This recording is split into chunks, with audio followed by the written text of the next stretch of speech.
because I felt the chances were we'd only get through 7 or 8 questions during the time slot. If we get through them quicker, because our candidates don't want to say very much about them, then there may be time for questions from the floor. But we'll see how we go on that. The start of this session, there's a 5-minute opening address from each candidate. They have drawn straws, so to speak, for who goes first, who goes second, who goes third. So I'll allow them to introduce themselves in more detail. Going first is Sharon. Are you timing me or shall I? You'll be in time for 5 minutes, and Adrian, who's over there, will give us an indication when you have 1 minute remaining. Super. I'm going to start by unveiling, some of you may have seen this do the rounds already, but this is my campaign slogan, so to speak. Oh, a bit of a draft there, but leave it there. Bring truth to power. I hope to get a chance to explain that at some point.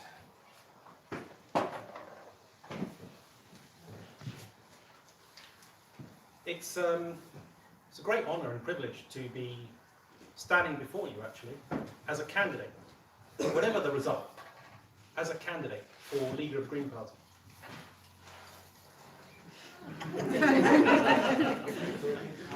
Let's just leave it there.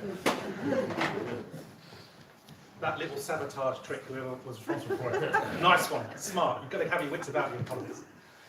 I regard myself as an Essex boy, actually, even though I'm often referred to as a Londoner and do see myself as a Londoner and citizen of the world. I live very close to Rainham Marshes in Essex, and I was born in Suffolk in a place called Eye. So I think, geographical spread is important, and also having a little bit of experience outside London is useful too. What I really want to talk about is why I'm standing, to give you a sense of that urgency which I feel. I wouldn't even say that I want to be leader. I wouldn't even say that I have a desire. These ways of explaining it really don't cut the mustard as far as I'm concerned. It doesn't really give a sense of the urgency of why I'm doing this. It's almost as if I have no choice. I look around me, I've got a couple of young ones myself, and I'm thinking, what kind of future are they inheriting? Increasingly these days, actually, contemporaries even, are having to face the struggle of explaining to the kids intergenerational inequality. Whether it's the fact that they can't afford a mortgage these days, whether they'll be saddled with 10,000 or more pounds debt, 100,000 by the end of the course of university education, so to speak. We are actually at the forefront of thinking about equality. Yet, aren't we missing something? It's difficult enough, actually, to arrange social justice in our own country, let alone the 24,000 a day dying of malnutrition and preventable disease around the world. What about all the future generations who are unable to account for? They don't exist yet, but they will at some future time. Are we leaving as much and as good for that generation and the generation after that? So whilst, yes, there is an urgency and a compulsion that I feel to stand because there is no other option for my children's sake, it goes beyond that.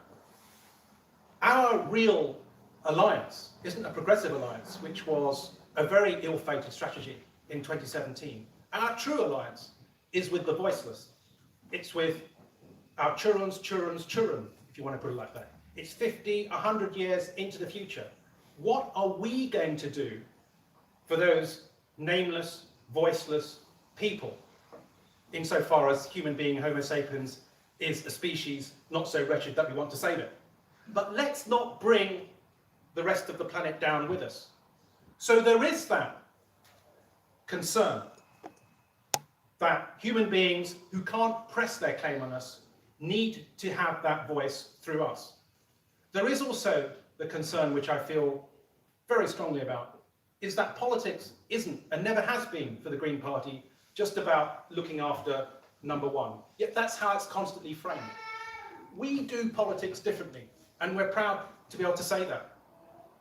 Yes, we want to make sure that you're left with a wage which allows you to live on. But we want to arrange society in a way that basic needs are met, whether it's health, housing, or education. And moreover, we want to ensure that things are properly costed according to their impact on the earth. And that is the main arena in which I think the Green Party needs to step up to the challenge. So when we hear about the economy stupid, we need to reframe that debate and say, look, you can't eat the economy. That's a convention. That's something which doesn't just, as I've heard Jonathan say, require transition. That's not strong enough. It requires wholesale root and branch transformation. Because unless we can find a way of properly pegging our overconsumption activities to the true cost and destruction that they're doing to the planet, we're not going to be able to crack this nut in the time with the urgency that's required. What I want to do more than ever, as if I'm lucky enough, honoured enough to be chosen by you, is to use my voice loudly and clearly, and to present, is that 10 seconds? No, that's time. To present our vision with acuity. Thank you.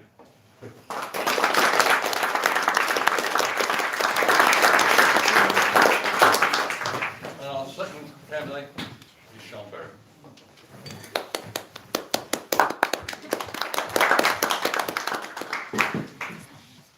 Hi, and yeah, thank you again for the enormous turnout here today. This is a packed room, and I'm really looking forward to hearing some questions from the floor, I hope, as well as the ones that have been sent in advance. I'm Sean Berry. I'm here to suggest that you vote for me and for Jonathan Bartley as co-leaders this time around. We're standing as a team this time. I've had it suggested to me before that I should stand for leader. I've been a spokesperson for being attacked by my fellow candidates. But I think now's the right time.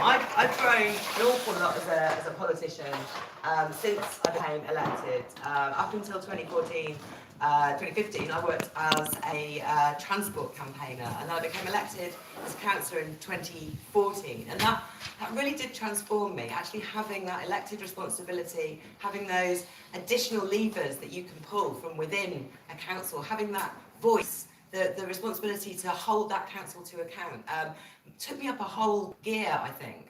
And then I helped with Natalie Bennett's constituency campaign in 2015, and then in 2016 I stood for Mayor of London for the second time. I beat the Lib Dems, and we won a seat. We had 2 seats on the London Assembly, and I've been working there ever since as well. And I've won some big changes to London policies as well. I've not just been holding Sadiq Khan to account, I persuaded him to do some of the things that were in our manifesto, which were not in his, like funding youth services. We've got a £45 million fund for that, and getting him to give estate residents who are facing demolition a ballot over the future of their homes. Those are big things that he wouldn't have done if it wasn't for me being there. So I think now I'm ready to be a leader. I'm very excited to be standing, and I'm very honoured to have the chance potentially to lead our party at a very, very crucial time. We've got a growing reputation. I think we're quite buoyant in spirits after the last local elections, but we've got big tests coming up in the local elections in 2019 and London elections again in 2020. We must have the best team leading and representing us, and we must keep up the momentum and the party development and the organisation that helped us get that success this year in the council elections.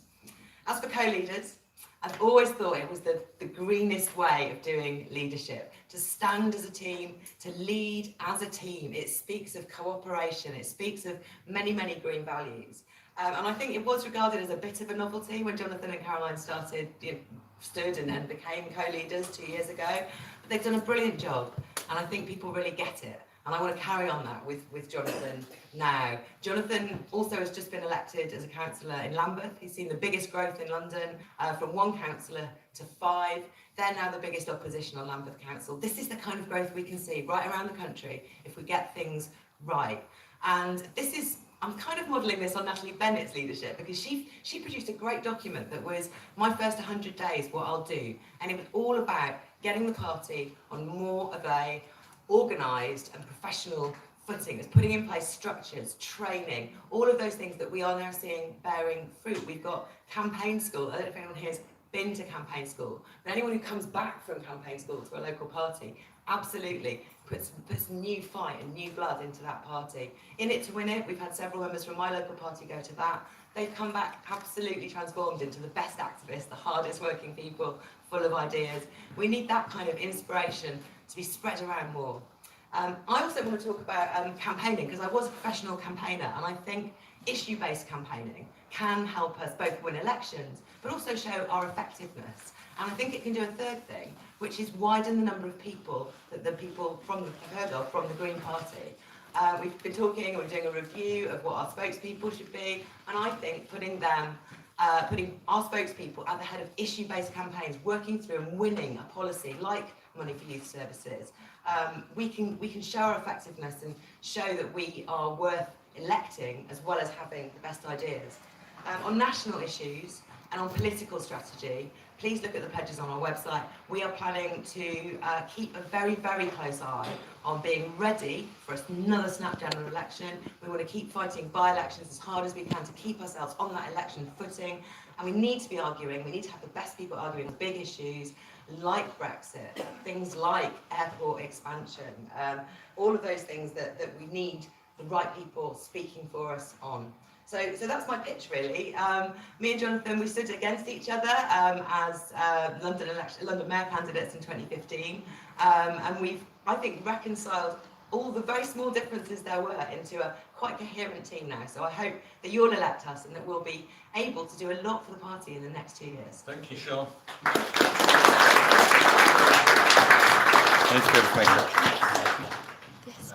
Third candidate is Leslie. Hello, my name's Leslie Rowe and I'm from Yorkshire. Now, you're asking, why am I, just an ordinary member, standing to be as candidate for leadership? Well, I want to be a catalyst for change, to encourage discussion on important alternative policies, for the party to look forward and not backwards. Because I believe the Green Party has lost its connection with its roots, with its members.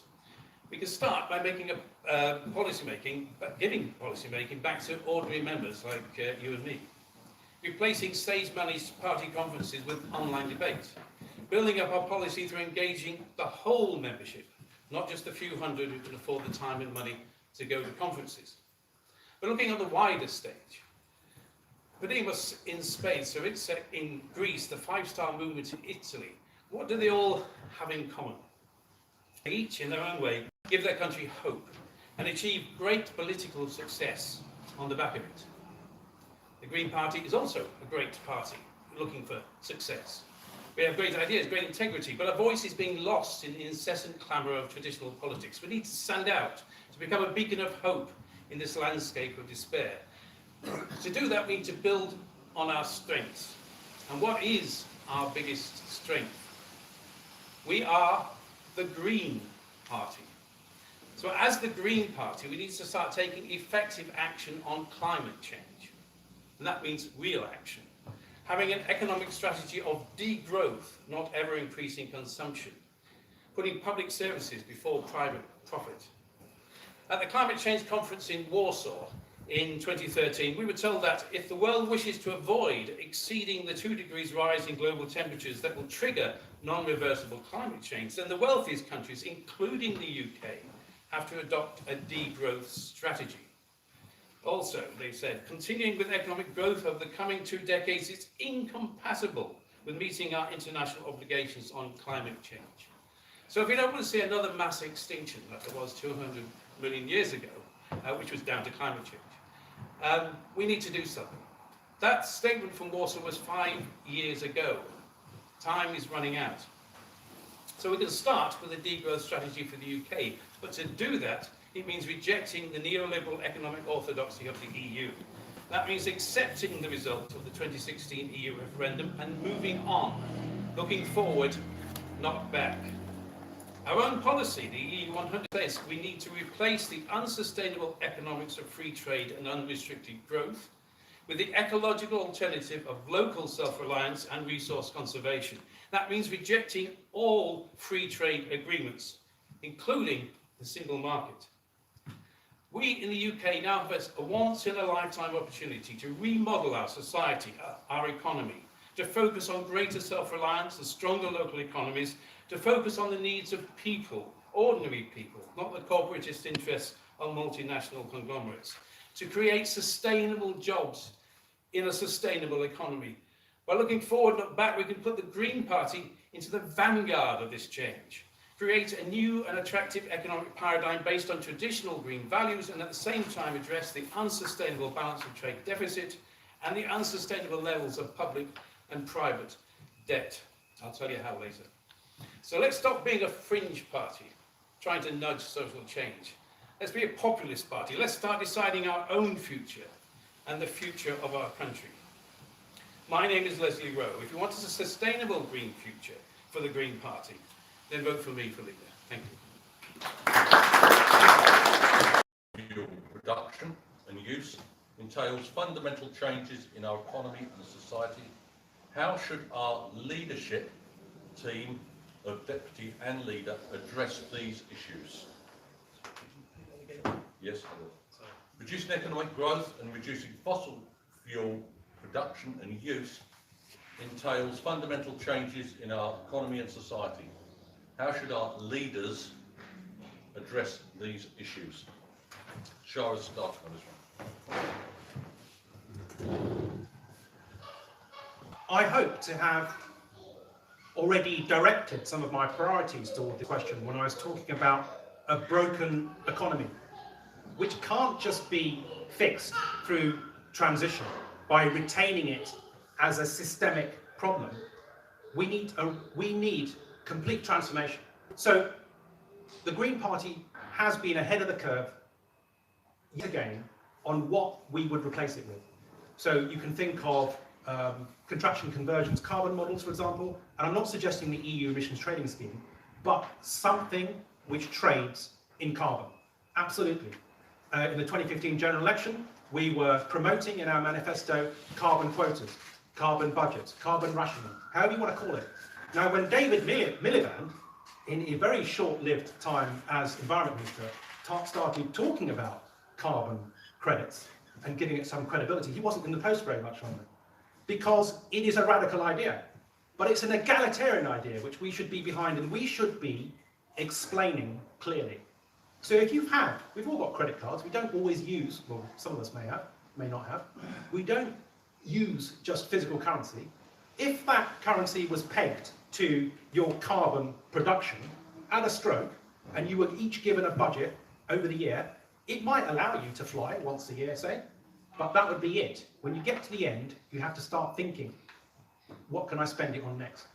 Now, you may not like that. You might think it was going to change your lifestyle completely differently, but it will change it for the better. Generally, people will lead healthier lifestyles if they're not consuming more than they should, and moreover, it's egalitarian. So it's fair, because at the moment we're living on a planet where it's the richest few who are squandering the resources of the many, and we don't have enough to go around. Thanks, Shara. Leslie, you're second. Well, I agree with Shara. I think we have limited resources. We have on Earth, and we're using it up 3 times as much as we can possibly afford. I mean, obviously, I've already covered this particular point by pointing out that we need to go for a degrowth policy.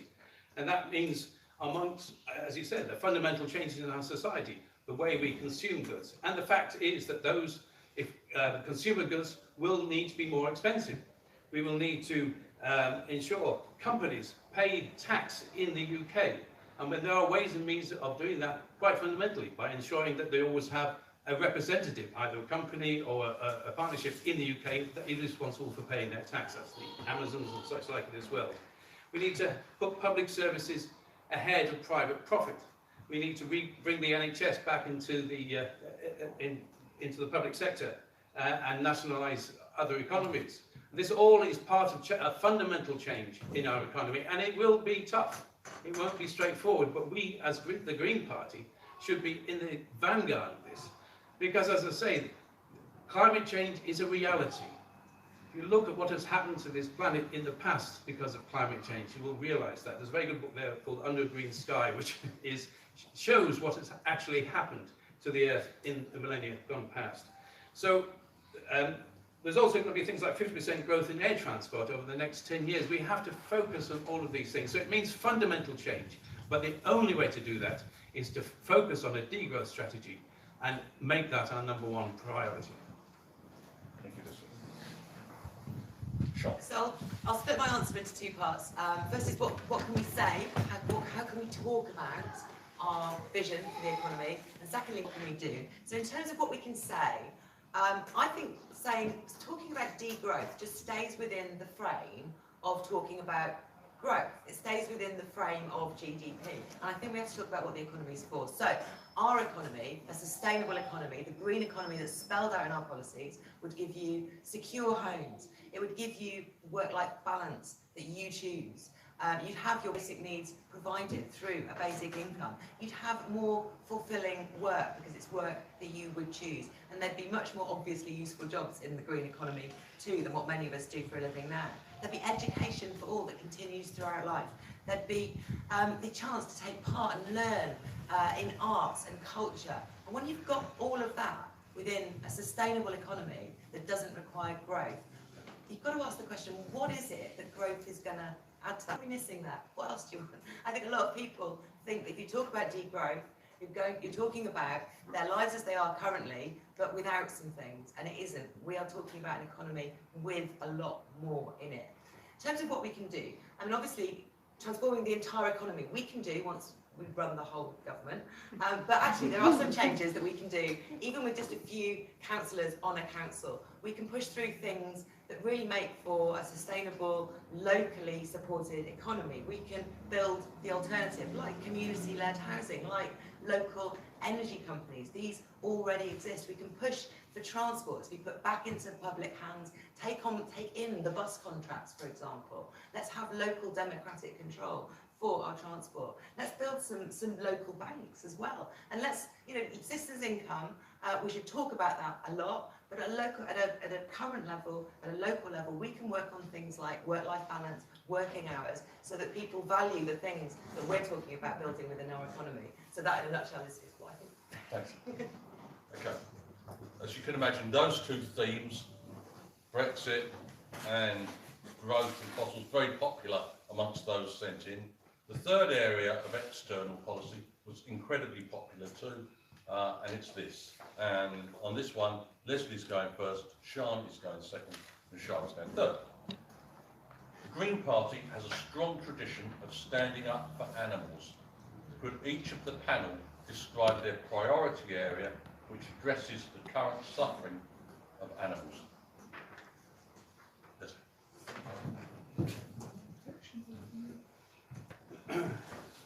Standing up for animals. Well, one of the biggest areas which would help in terms of trying to get the degrowth economy is obviously the transport across borders of live animals, which I think is something that we need to address and which currently we can't. If we could, in terms of reducing climate change, if we could turn majority of the population into vegetarians as opposed to meat eaters, and that is a public education. And I think that would come as part of this bigger debate we want to try and have on climate change, which is to say, effectively, to have a conversation with the public and say, these are the priorities. And among that, obviously, is the regulation of the slaughter and removal of animals generally. I think, there are lots of policies, other ideas which may come forward, which I think we need to consult with our membership on. I mean, that's one of the points I was making at the very beginning, is that our members, it's not just the leadership who have ideas, all of our members do too, all have expertise in this, that and the other. So this is one of the great benefits of putting a question like this out to the general membership and having a discussion. Local parties can discuss it, to have this online debate that's going on, and we can get out much better ideas that I can come up with in 2 minutes today. So I think it's important that we actually start the conversation. We have it with people, we have it with our own members, and ensure that we have the sort of policies that will be popular and achieve the aims that we're looking for. Yeah, thank you. And I think I agree with you there. We've got, from the EU's point of view, we've got on the one hand quite good regulations in terms of animal welfare, but we have been a leading country in pushing for higher standards within Europe actually on that. And I think whether we say all right, we need to be defending the standards that we have and further strengthen them. And your point about cross-border transport of live animals is a really good one. I know Keith really works on that.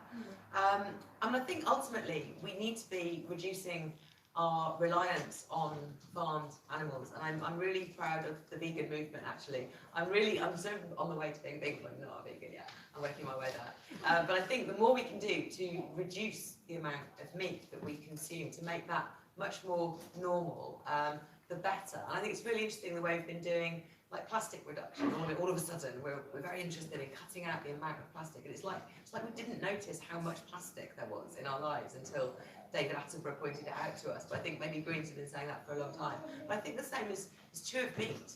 And once you start looking at what the alternatives are, trying to find plant-based meals, it becomes quite easy to do, actually. And the vegan movement has pushed and pushed for many more alternatives to be available. And that really genuinely is working. And I think reducing the overall suffering of animals, and reducing the amount of animals that we use, reducing the amount of meat that there is commonly in our diets, through lots of different measures, is something that we should actually be focusing on. Sure.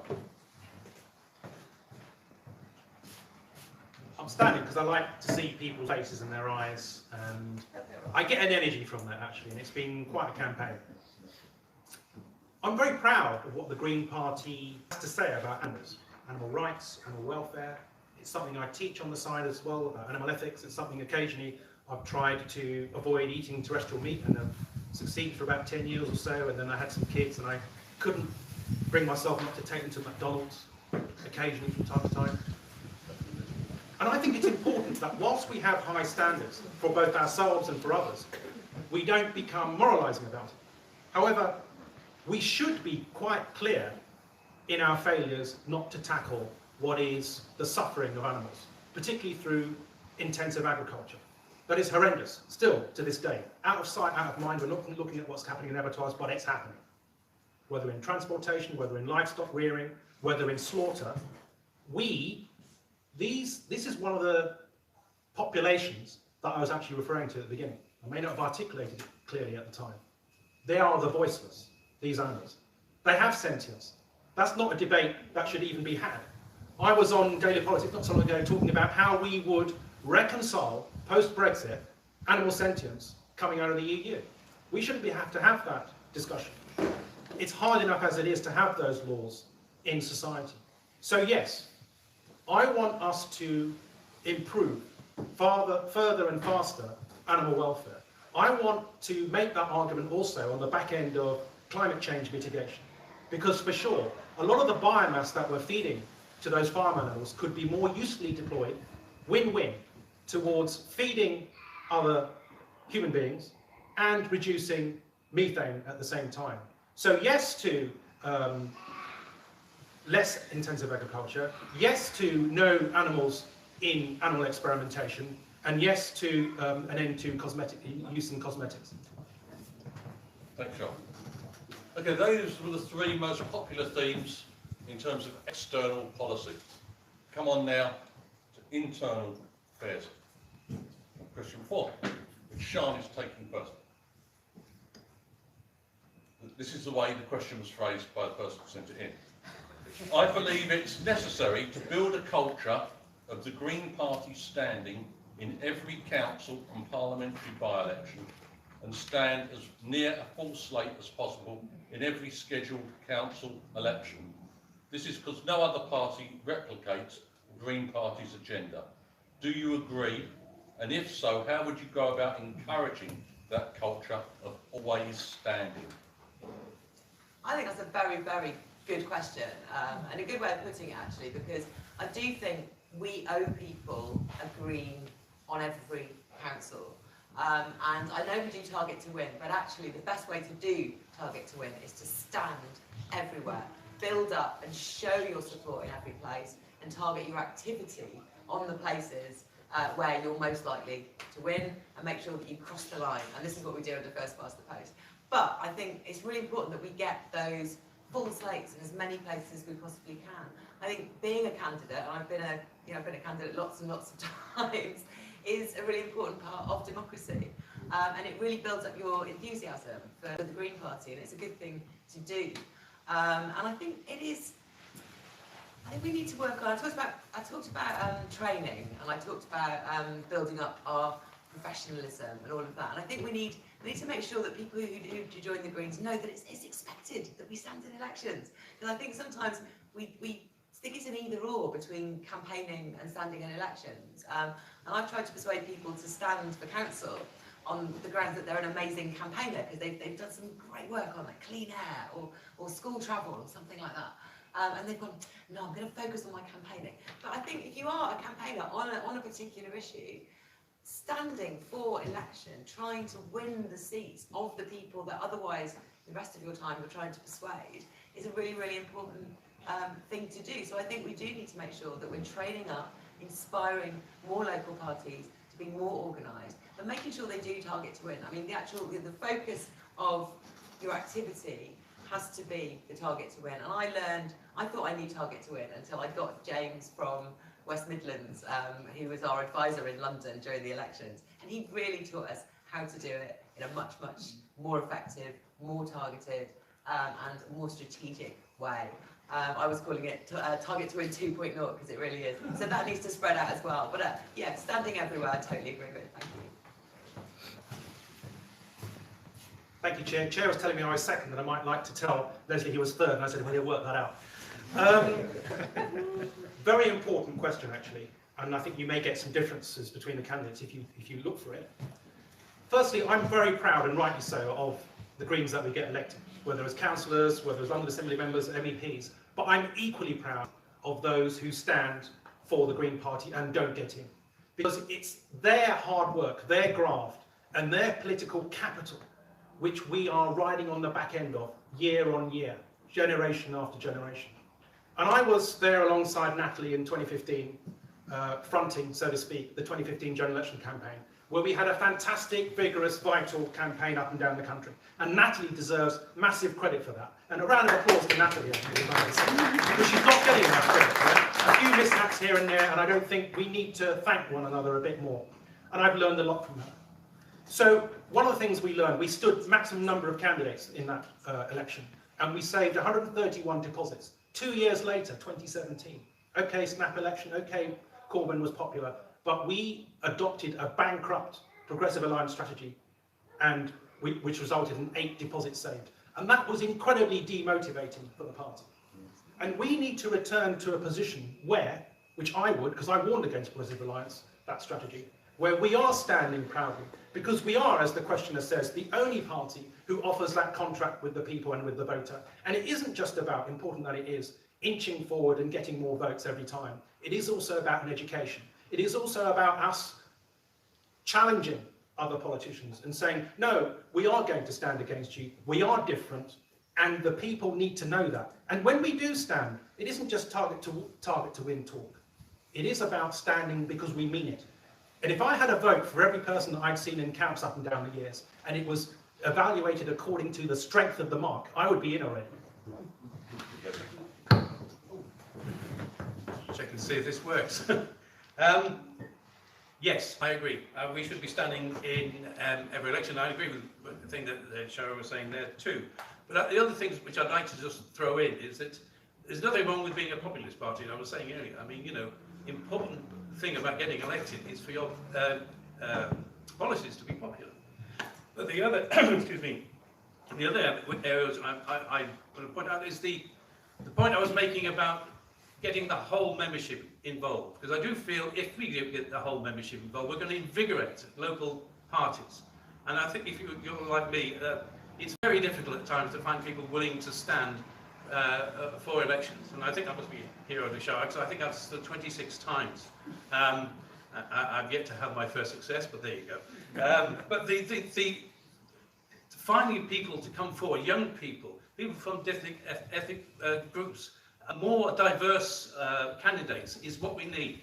And to do that, we need to make ourselves more relevant to the local population, but make ourselves more relevant to our own membership, so that each local party meeting is a meeting to discuss something very specific, which can encourage people to put themselves forward, to encourage a much wider membership than we currently have. So that's what I want to see. I want to actually see our message go out much more to the general public, but also to involve our membership far more in our own discussions and our own debates, so they become more enthusiastic about standing for election. Thank you. On to question 5. How would the leadership candidate, or what would the leadership candidates do to intensify the role of the young Greens within our party? Shah? Do we have any young Greens here? Who's self-identifying, self-classified? Fantastic. So I think the first thing is that initiative should largely come from young Greens. We have a local party where we have young Greens attend, and we ask them, what is it that you want to do? What is it that you think you can add value to our campaigns locally? And as deputy leader, of course, I was asked to participate in Young Greens initiative, 30 under 30s, public speaking skills. What my number 1 tip was, think about the importance of what you say. That was my number 1 tip. But yes, they are a vital force in the Green Party, and we have to make sure that we find ways of integrating them with the rest of the party. Because whilst I think it's very important that people do self-identify and regroup and coalesce around those collective interests, I think it's more important even that we don't lose sight of the fact that everybody in the room is agreeing, that we don't artificially create division, if I may. You know, it was during my 16 years in the party that I even heard the idea of groups coalescing around Green seniors. And that was partly because it was felt that they didn't have a voice. So let's make sure that a lot of the politics around the Young Green movement are politics that should concern us all. And so we should feel as much part of that, the solution, as the problem. For example, intergenerational justice, the problems of an impossibly expensive lifestyle these days, and the debt-ridden culture that many students, many youngsters find themselves in. And finally, I would just say I'm part of an organisation called Uprising, which is trying to improve leadership amongst BME individuals as one of the mentors, and that's something which I think we can also engage in to help our youth movement. Yes, I'm a young Green, or at least I always think I am. Yeah. But again, I'm going to repeat myself. I'm just trying to get, as I say, this idea of greater accessibility for the membership. I think Young Greens, like all Greens, need to be more involved in the decision making of the party, more involved in how we set policy, more involved at a local level. And if they get more involved at a local level, you don't just get the usual suspects, you know, the young middle class people turning up. You can expand your appeal to those who are working for a living in, you know, whatever trade that is, or those who aren't working. Because that's the other point as well, which is that we should be looking at the things that really matter to young people, such as long-term employment, the whole gig economy thing. You know, I mean, we should be like New Zealand and ban 0 hours contracts. We should be looking to give positive points about abolishing student fees and nurses, giving back the nurses their bursaries, and putting forward fairness within the NHS, for instance, and in terms of discrimination. There's lots and lots of things, which obviously are specific policy things which we need to look at. But probably the most important is finding an affordable place to live and making rent controlled once more. So it's all of those things. But again, as I say, I think these should be all coming out of a big debate which we are having with ourselves as a party, not discriminating in terms of age, but discriminating in terms of the fact that we are green and we want to put forward green policies. John. The Young Greens are amazing. So many of the other parties have like a youth wing that's just rubbish or just cliquey or corrupt or horrible. The Young Greens are great. They're absolutely fantastic, and they're self-organised as well. They 30 under 30 is an absolute flagship of a training programme, and that's been devised and set up, and it's run by the Young Greens. And I take part in it. I like I show I do training. I'm a mentor within the programme, but it's the young Greens who get me along to do that. And then in our pledges, part of our organisational pledges is to make sure that we're by-election ready at all times. As part of being on an election footing, we need to make sure that when there is a good by-election, we send in people who can give advice and help you to organise and help you bring in people. Young Greens already do that. I ran my local council target campaign, and the Young Greens were knocking on our door. They came twice and brought lots of people to knock on doors, partly because it was a benefit to them to train to knock on doors of people who are experienced, but also just to help. They're absolutely brilliant. They need a seat at the table when we're making decisions, and they have that. But I think we should be listening to them more on campaigning as well. I did that in London. Before I was elected mayor, I asked young people, what is it you want from the mayor? They said, we want rents down, we want a renters union. I'm right, that's my policy. And they also had a huge petition about cuts to youth services. That's not one of the things I might have thought of myself if I thought, what is it that young people these days like? And they were really concerned about cuts to youth services for people in the sort of teenage years, and they campaigned really hard on it. And that's why I took that issue up in the London Assembly, because I was listening to young people. And it was such an obvious thing to do. It was so forgotten about because the politicians weren't listening to young people. But as soon as I started talking about it, it got currency, and now it's done. The youth services have got extra money in London thanks to that campaign, and thanks to listening to the young people. Thanks, Sean.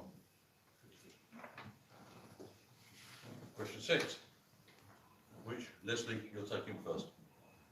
We're waiting to hear from the holistic review. What would you change about how the party is run and organised?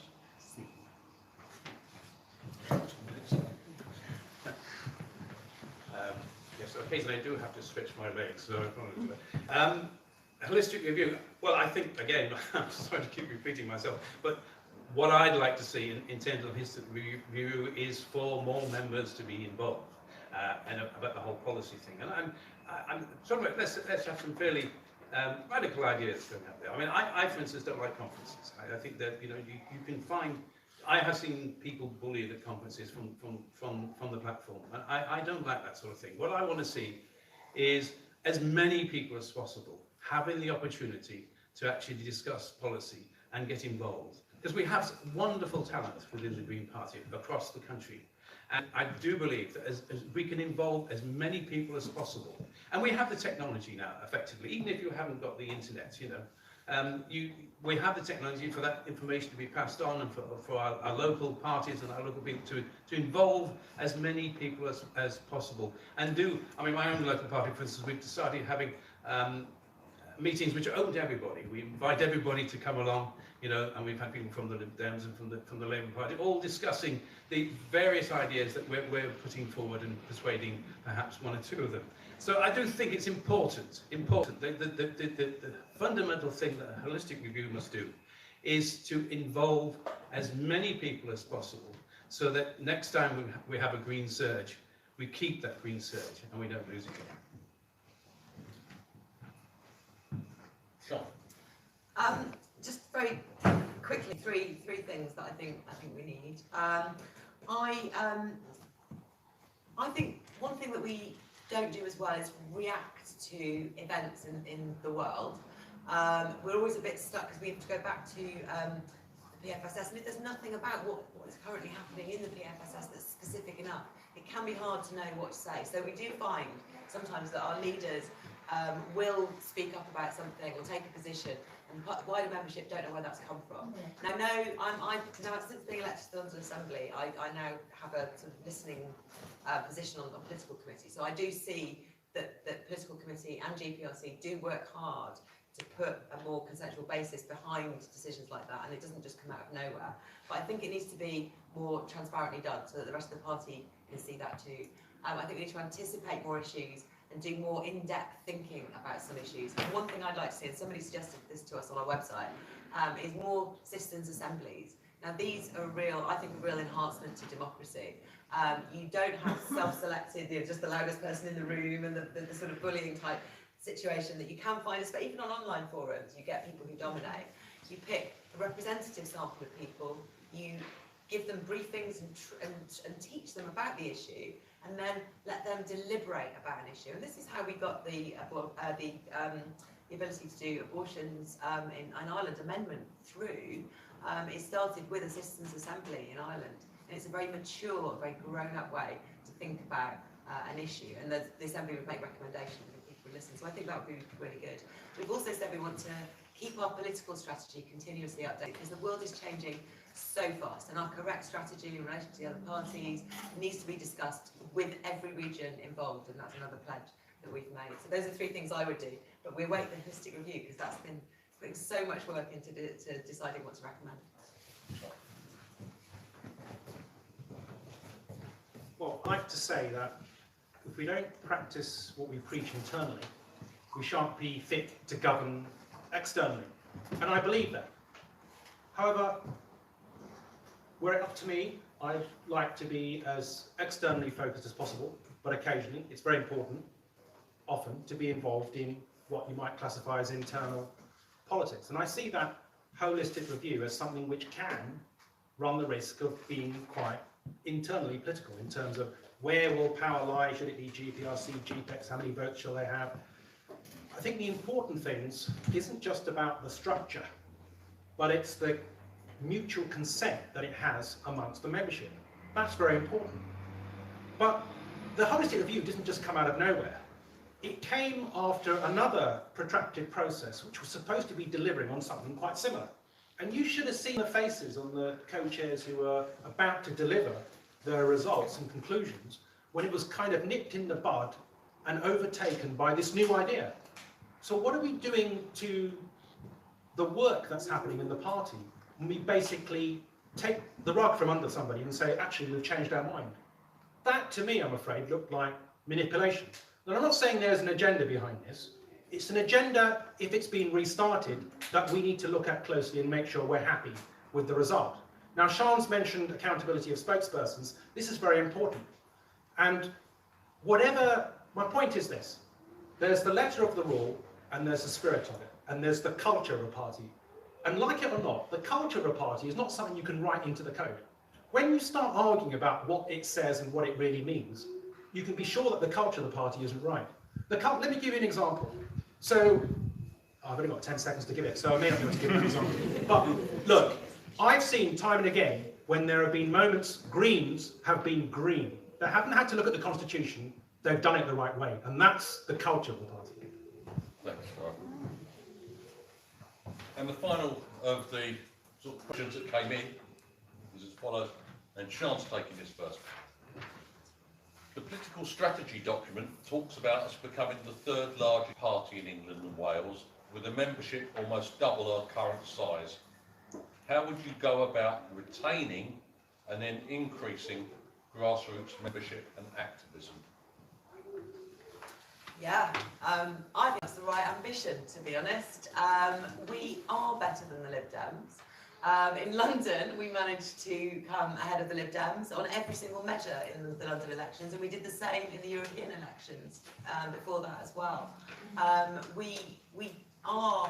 That is our rightful place, because we're the ones who offer the real alternative to the tribal squabbles of Labour and Conservative. We have a vision, we have a strong way of putting it across, and we really genuinely should be the 3rd party. Now, how we go about recruiting and retaining activists, that's a big, big question. And I think a lot of things I've talked about, growing local parties, standing more in local elections, doing more in by-elections, all of that helps to bring in more members. Whenever you have a period of activity like that, more members join. Issue-based campaigning, similarly, if you've worked on something that's the issue somebody really cares about, that wins a lot of loyalty, and it's the kind of loyalty barrier that you need to get people to actually join us. So I think all the things I've said will help with that quite a lot.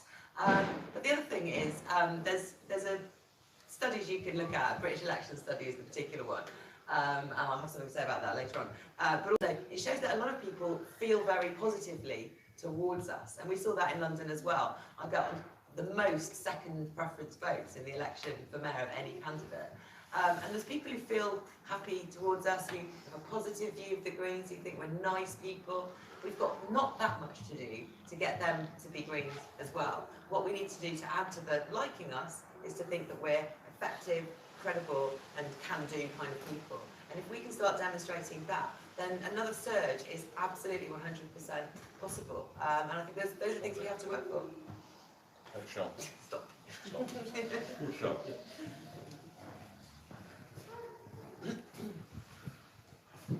This certainly does relate to what kind of leader or leadership team you want, because you need to know that they are going to be plugging away, banging away at key core messages that make us the Green Party as a distinctive electoral and campaigning force. Now, I often believe that many more people understand and like our policies, and often they explicitly say so on blind testing, than actually vote for us. Those voters would really come into their own, and do often in PR elections or top-up PR elections like London Assembly or European Parliament. So that education mission that we're fulfilling every time we go on the ballot box and don't come through, that is fundamentally important. And I would like us to make sure that we don't lose that, even if it's not reflected in total membership, even if it's not reflected in total votes. We are having an educative, playing a really important educative role there. Now, in terms of, I mean, we have had, was it the high point during my deputy leadership, of course, but I think the thing is, we had a real peak. And I'm not saying it wouldn't have slid or gone down, but we have to think about ways and mechanisms of involving people. Because if that original surge isn't real, if it's not really meant by the members, then we won't retain them. If they understand that what they're joining is a different political force where their views are valued, and if you see like, fantastic wins in Sheffield, fantastic wins, all these areas where we've had councillors, they like what they see and they come back for more. It also happens with our campaigning. So for sure, bring new members in, involve them, make sure that they can take on the interests and campaigns that made them join.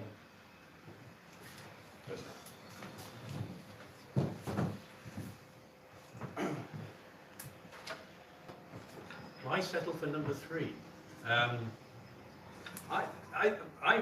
think we'll repeat what I was saying earlier. I mean, about Podemos in Spain and Suits in Greece. I mean, they came from nowhere, and they caught the public imagination. But the other thing which they had, which Joe is referring to there, is people felt they were going to win. They felt they had a credibility to win. And how many times have you had someone come up to you to say, you know, I would have voted for you, but I didn't think you had a chance of winning. You know, it's sort of like self-defeating. We have got to be a credible party. And by becoming a credible party, we have to have unique and identifiably different policies to other people, not just get lost in the mess, which we seem to be doing at the moment. You can't be a radical if you support the status quo. We have to be different. We need to be seen to be different by the public at large. And that means being populist in some ways. You know, so let's give them the message. We have a method of getting this country out of the mess that it's currently in, to dealing with the massive trade deficit that which no one at the moment is looking at and dealing with. That sort of thing. We need to have these dynamic, radical policies that will be popular with the people. And in that way, we become not the third, but the best party in the country. We've now gone through the 7 topics that people wrote in and requested. We're now reaching the point where each of our candidates can give us a closing address, and this is going in reverse order to the way they started. So, Leslie, your final pitch to the members from Eastern Region this afternoon. Okay, hang on, I'm going to piece of paper.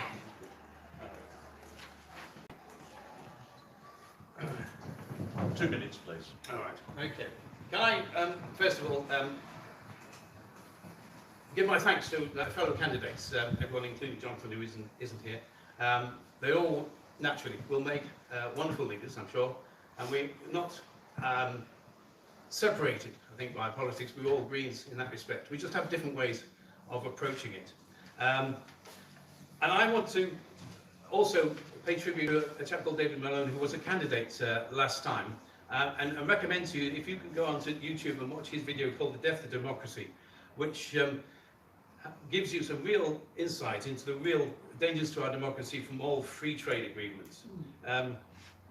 Because I want to see, as I said earlier, an opportunity to challenge the orthodoxy and bring out some ideas that have been in the shade for too long, and decide for ourselves what kind of society we want to create.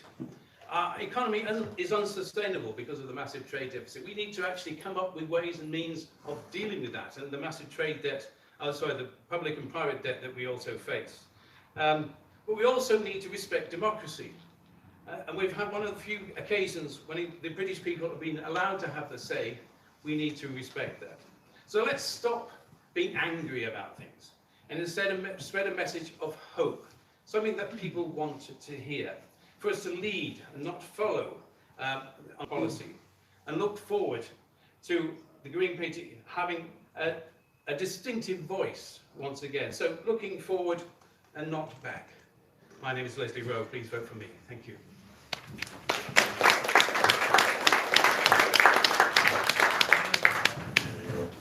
Sean.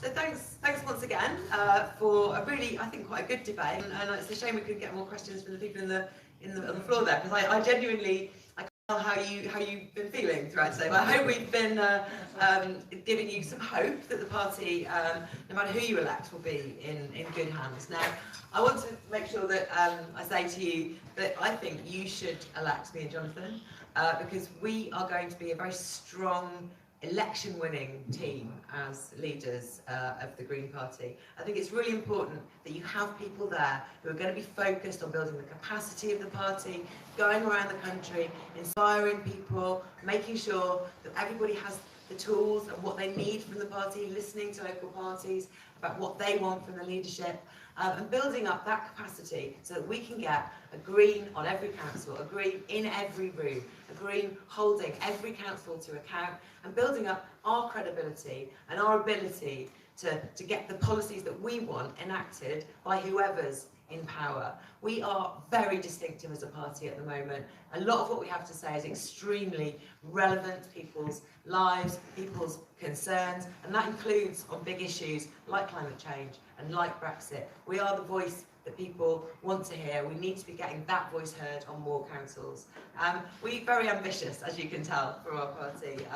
As Jonathan and I, we don't just want to defend the gains we've made. We want to get us into that place as the third party in England. We want to get ourselves heard on more of the media. We want to make sure that our voices are heard on every platform. So yeah, I think we're on the verge of something again. A Green surge will return, and if you vote for me and Jonathan, you can be sure we'll be there championing your efforts to do that. Thank you.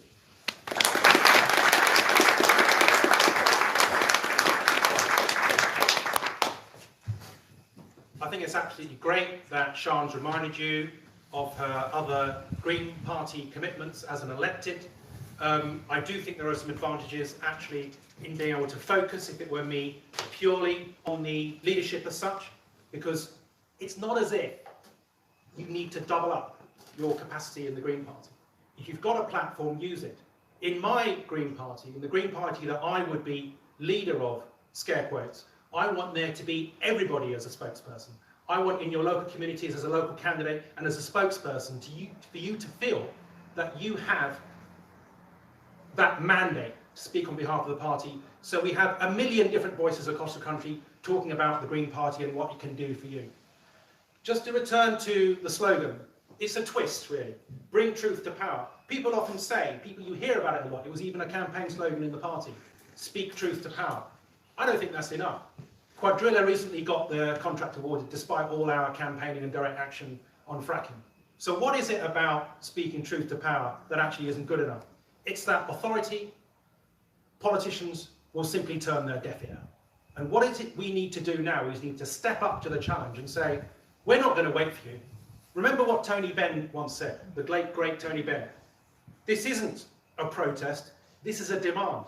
If you get that switch from, instead of saying it's up to somebody else to sort this out for me, speak truth to power. No, we are the power. We are the 99%. We are the ones, and I will be the ones who will be mandated to voice the Green Party for you and to make that eloquently and impassionedly, to say we need to take charge and take a grip. Because the real alliance, the real progressive alliance, is for the voiceless, future generations, animals, and non-human animals alike.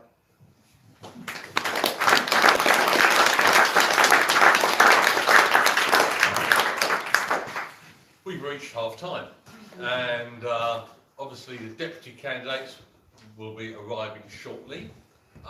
Everyone's been sitting around, so it's a 15-minute break before we regather. I'm sure if you want to talk to any of the leader candidates, deputy leader candidates, as you'll be aware, certainly when we get the voting paper next week, there are 5 deputy leader candidates. We have 3 of them in person with me here. The 4th, Amy Challoner, already had a prior engagement this afternoon. She let me know that several weeks ago, and she has sent a statement which I plan to read out in support of her candidature. The 5th candidate, I haven't had email correspondence with, so there's not much I can do about that, frankly. So they've drawn lots, much as previous did. So Amelia goes first, Jonathan goes second, Andrew third, and I'll read Amy's statement fourth, and it's 4 minutes, and Mike here, like there. Adrian over there is the timekeeper, and he sort of waves his hands around, makes gestures. Time. Amelia.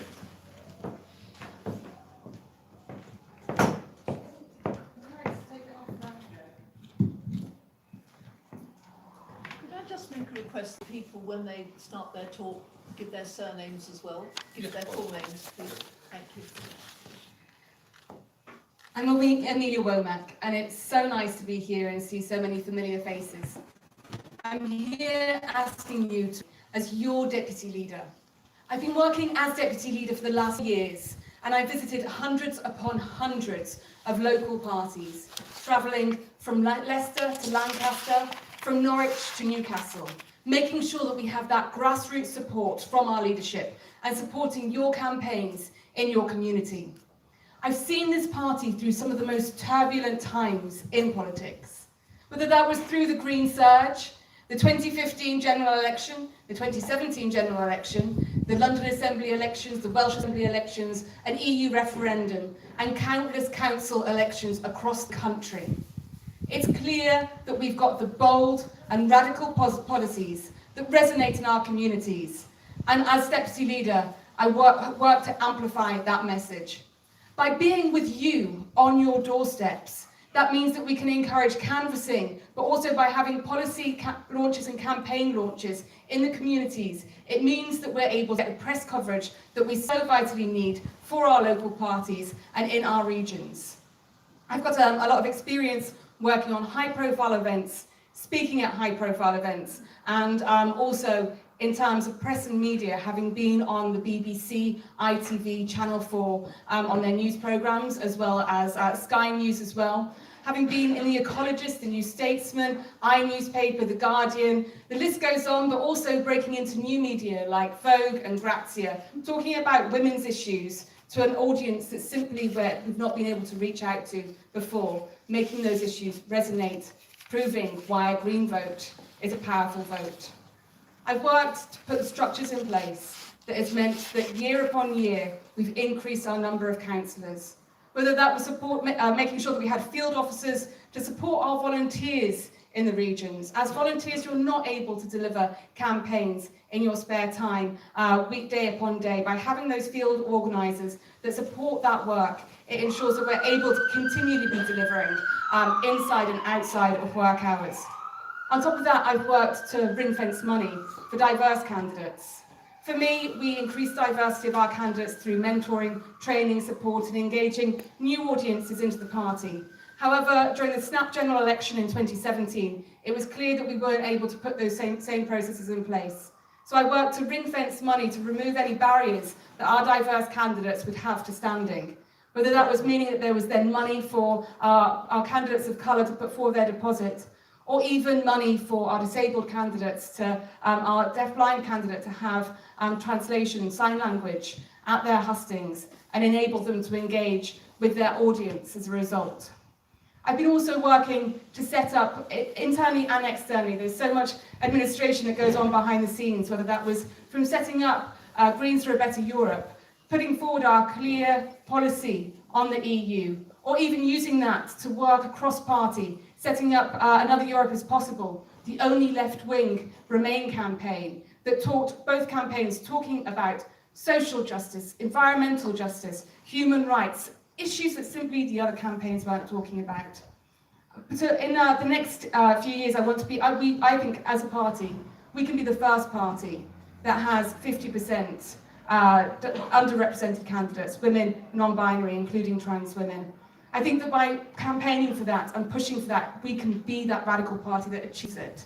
On top of that, I want to embed a campaign school, talking about specific issues to campaign on, whether that's looking at the M4 Relief Road, whether that's looking at the trees in Sheffield. There are so many options to bring local issues into our council campaigns. So for unwavering dedication and my experience that's continued delivered, I hope that you'll vote for me first preference to continue my work as your deputy leader. Thank you.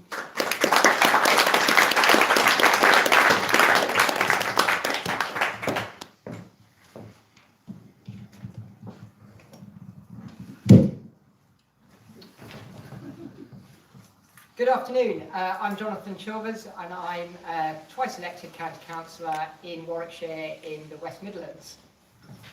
My paper is almost going to blow away on me. I'm proud of our unique green political philosophy, but we must do better at getting that message out. Our principles of environmental wisdom, social justice, grassroots democracy and non-violence make us different from all the other parties, and that definitely includes Labour. So we have urgent things to say, not least about the climate crisis, but too often we're not being heard. And I think we all know that feeling of frustration of having those things to say, but just feeling that our message isn't getting out. That needs to change, and that's why I'm standing for deputy leader. So if we want to get our message out, our key leaders have to be elected to public office. Now, quite a few people over the previous few weeks have asked me why that's so important. And there's three main reasons, I think. Firstly, it sends a signal to the media and to the government that we're a serious electoral force, not just sort of a vague, unfocused pressure group. We're looking to seek to win seats and political power. The second reason is that what it says is that we're representing a whole cross-section of the community, not just the 0.1% of people that are part of the Green Party. To win a seat anywhere, you have to get 35, 40% of the vote. You have to represent a cross-section of the community. And so we're not just speaking for a very small number. And thirdly, it gives us that access and influence within town halls up and down the country, which means that when we say something, it has more weight, it means something, because we might actually be able to act on it. Therefore, the media are likely to take our words more seriously. So if we want to get the message out, our key leaders must be elected to public office. If we want to get the message out, we have to talk about and demonstrate our green principles in ways people understand on the doorstep and in the media. And as an elected councillor, I'm experienced at successfully connecting with voters who wouldn't consider themselves naturally green, while still staying true to those green principles that brought us all into the party in the first place. I'm also a strong media performer and having regularly appeared in the local press, radio, and on TV, most recently on BBC Two's Sunday Politics. If we want to get our message out, we need to win more local and regional elections. Without doing that, we simply won't build the credibility and the long-lasting political base that we need to get our message across. I've run successful Target to Win campaigns in the West Midlands and advised on strategy and election literature up and down the country. And if elected, I will visit each of the 9 regions of England plus Wales in the first 100 days of being elected to knock on priority ward doors, listen to local parties and show that it can be done. So I'm proud of our green vision, but we need to change the way we do things in order to reach more people. So please vote for me as your first choice for Deputy Leader. I have the experience and skills as a county councillor to help bring the change that we need to get our unique green message out. Thank you.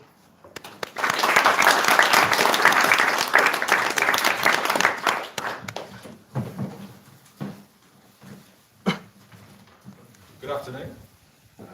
I'm Andrew Cooper. I'm a councillor from the north of England. See if this will come out.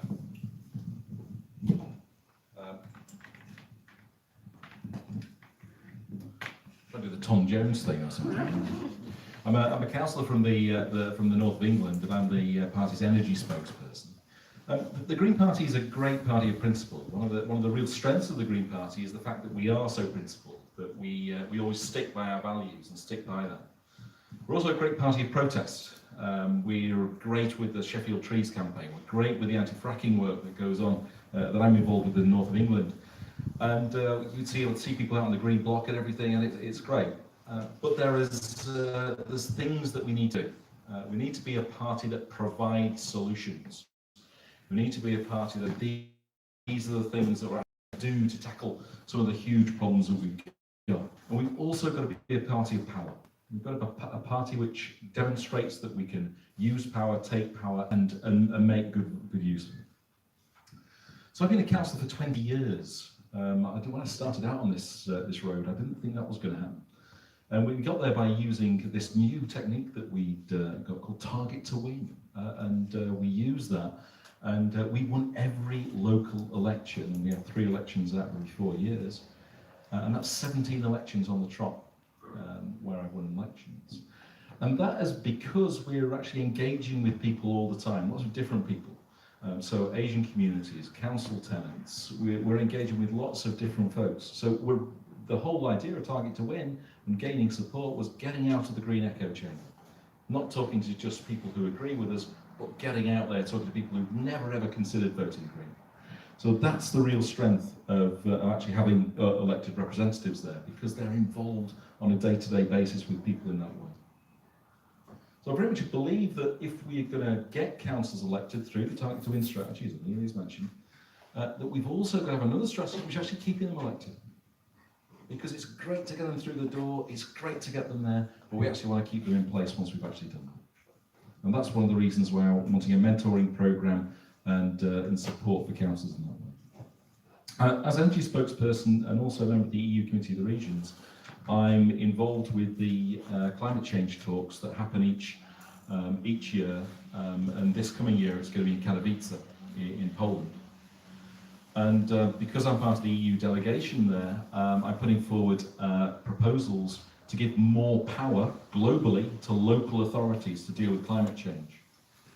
And that gives the whole concept of thinking global, acting local, a real grounding in real policy. And I'm getting a lot of traction with this. It's been passed at the EU level, and now I'm working on it at the local level. So it'd be great to go to Katowice in December as a deputy leader of the Green Party and come up with some solid proposals on climate change, which then come back to us around here. So another key issue, I am from the north. And that's it, I'm looking for some applause for that. Because it's tough, I've got to tell you. It's hard up north. But one of the great things is in Manchester, just down the road from me, we have Media City. And BBC Breakfast comes from Media City. And I'm often asked to go on, well, I've been asked a few times to go on there. And sometimes they bring me up and say, Councillor Cooper, do you know about dog control orders? And I go, yeah, I know all about the dog control orders. And so they'll ask me down, and a bit of time on the internet, and I'm straight on it. I'm a right expert in dog control orders. So it's great to actually get there and to be involved in those things. And in fact, in the 2015 election, I was doing the presentation of our manifesto, and so I've done that at Media City. Thank you very much. Vote for me your first preference. Thank you.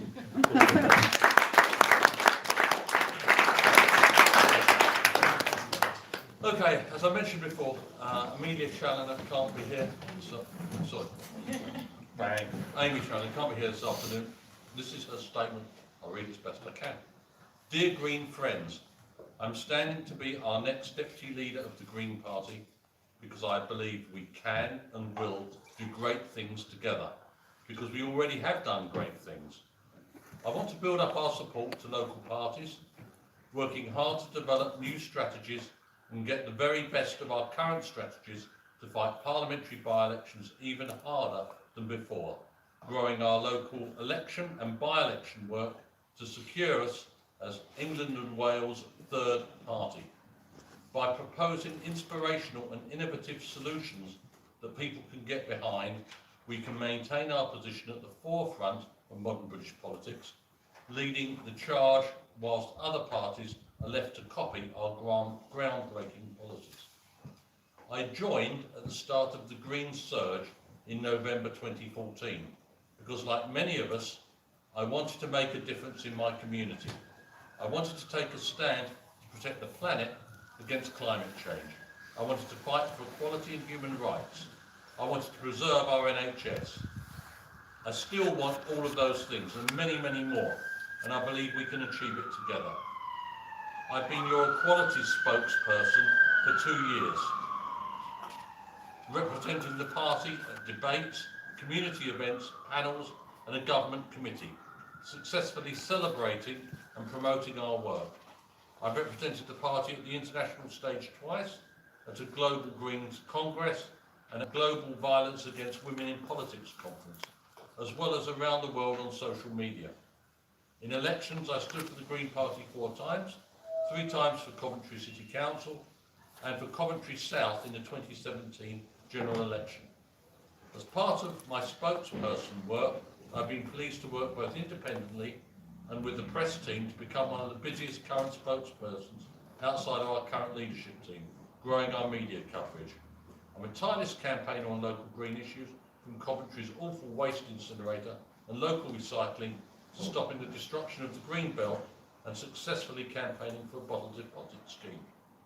We're meant to do politics differently, and that's what's more different than a 20-year-old trans female Open University student from a lower class background being the deputy leader of a political party. It's imperative our political institutions are more representative of society. Sorry, I've lost the thread here. And together we can make that change. I'm very fortunate to have had such an amazing role in developing our party, moving forward over the last several years, and it's something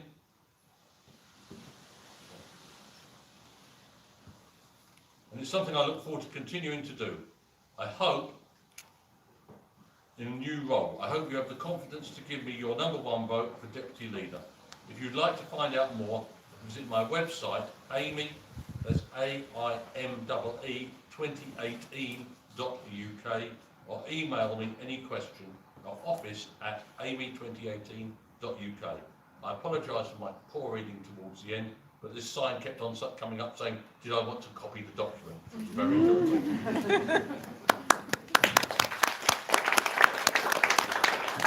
Okay, as people have heard already, a process went through whereby about, I think it was 44 questions were sent in by members across the region, and we gradually broke those down into themes. Easy, difficult, yeah, not great. And as a result of which, I managed to get it down to 12, and I then sent it out to the regional committee and asked them to do a prioritisation ballot, which they did, and it's broken down to 7 questions. 3 on external policy and 4 on internal affairs of the party. As what I will do is I will arrange for a different order of candidates each time, as we did with the leader candidates. So as Amelia went first on the last part, Andrew, you'll take the first question first, then Jonathan, and then Amelia, and so on will rotate. So the first question is as follows. Brexit is about to create a political vacuum in the UK. Neither Labour nor Conservatives look electable. We've placed ourselves on the right side of history by opposing it. It's time to prepare to seize this moment and share our positive vision for the future. How does each candidate plan to exploit this moment in time? 2 minutes. 2 minutes of time. Okay, well, the question mentioned the Conservatives and the Labour Party, but let's not forget the Liberal Democrats, who forgot to turn up to the votes on Brexit recently, the most recent ones, and we shouldn't let people forget that. I think it's important, because it is their only card, and I think it's important that we let people. So there's that. The other thing, of course, is we're not there yet, and of course we should fight right until the very end for a people's vote. We need to do that to make sure that opportunity is still there. But once that's gone, I think there's certainly going to be a lot of young people who are going to be saying, Labour have let this happen.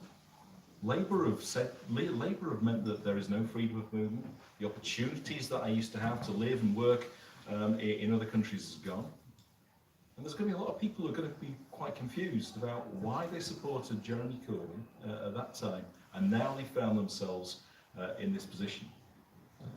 I think there's a time for the Green Party to actually say, we are the party that has stuck by our values, we are the party that stuck by our principles, and look at everybody else. And I think we've got quite a powerful thing to say there at that point. And picking your time in politics is incredibly important. Having a clear understanding about when the right time to move is there. And we should plan for that. Because we're probably at the point in March, April next year, when we're actually looking at possibly some sort of representation, relaunch, if you like to say that, of the party. Just to say to people, look at what has been done here, but we've got a view, a vision of the future that we can use to take us forward. And that's what I think the approach we ought to be taking when we do that. So let's plan for this. Let's not just assume that that it's going to fall into our lap. It's not like the green surge where it happens to us. I think we've got to make sure that we're well prepared for this. Thank you.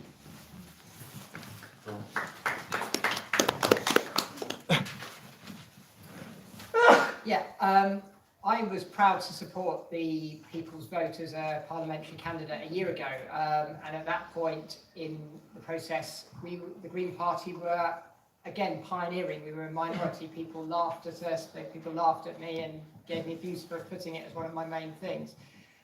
So I'm fully in support of that, and I'm proud that the Green Party has consistently stood up on and set out our argument. If we do end up leaving, I think the Green Party have got a massive opportunity to lead the way in reuniting the country, because let's not kid ourselves, there are still 40% of the voting population thereabouts who still say they want to leave the European Union. The numbers haven't changed that much since 2 years ago, and we ignore that at our peril. But I think we can be confident in arguing that we are for staying in the European Union and for what that brings, and the international cooperation, all of that, but at the same time, address head-on the reasons that people voted leave. So things like, we need to massively invest in our skills infrastructure. There's so many people stuck in dead-end jobs without any chance of career progression. We need to do a massive investment in skills, a massive investment in in health and education infrastructure, and a huge devolution program, so that we really are giving back control to people. They can actually exercise their democratic rights and engage in their local communities and be able to take real decisions. And we have to tackle head-on the debate about migration. We have to have that conversation. So I think we've got a massive opportunity to be really strong about why we argue to stay in the EU, but also reunite the country with a radical programme.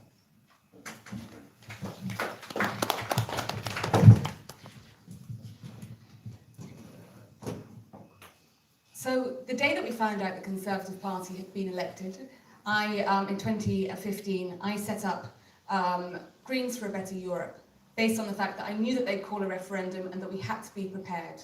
It was in their manifesto, and it seemed like a first step towards us building our key message, because the Stronger In campaign didn't reflect what I saw in Europe. They talk about a Europe of big business and corporations, when I saw a Europe of peace, a Europe of workers' rights, of human rights and environmental protection. And we stood up and proudly put that message across. And on top of that, we're unapologetic about the fact that we celebrated freedom of movement.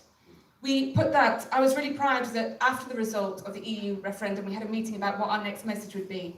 And as a result, Caroline Lucas stood in front of Parliament and called for a referendum on the terms of Brexit. Because you never sign a contract without reading the fine print. Because because we need to be making sure that once the process has happened, that we keep people at the heart of that decision making. And to go to that People's Vote protest just a few weeks ago and hear tens of thousands of people chanting for a People's Vote just proved our power as Greens at setting the agenda. We need to be making sure now that we work towards not just that People's Vote, but make sure that we are celebrating, pushing for things like votes at 16. The fact that young people in Scotland were able to vote in the referendum in Scotland, but then weren't able to vote on the European Union. And even in terms of where I'm from in Wales, we're changing lots of our legislation to enable votes at 16. This is a chance to make sure that young people can vote on an issue that is going to affect their futures and are vitally important to their whole generation. But we need to be aware, as we stood here and talked about the freedom of movement, that we need to be making sure that we tackle the rising far right. And when they use migration as a silver bullet to all of our problems, that we state that it's austerity and it's the problems of capitalism and all these issues, rather than allowing them to scapegoat some of the most vulnerable people in our society.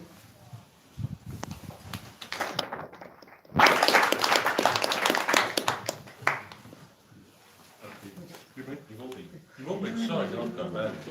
Sorry, question number 2 then. I'll have to go. Right. And on this question, it's Jonathan first, Amelia second, Andrew third. Reducing economic growth and reducing fossil fuel production and use entails a fundamental change in our economy and society. How should our leadership team address these issues?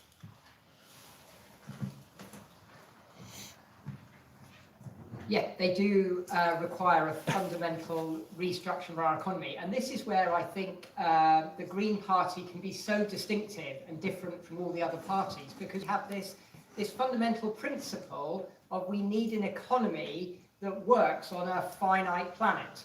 So we need to live within our environmental means. And I think that's a very powerful message that can cut across the political spectrum. And what I think that looks like is, first of all, I'd like to see us tax the things like materials and plastics and pollution that cost our planet so much, so we're actually reflecting the true cost in our economy. But then I would also like to reduce taxations on things that we value, like being able to work and providing and creating jobs. So I think a lot of the time we're very good at saying what we want to tax more, but I think we should also talk about what we want to tax less.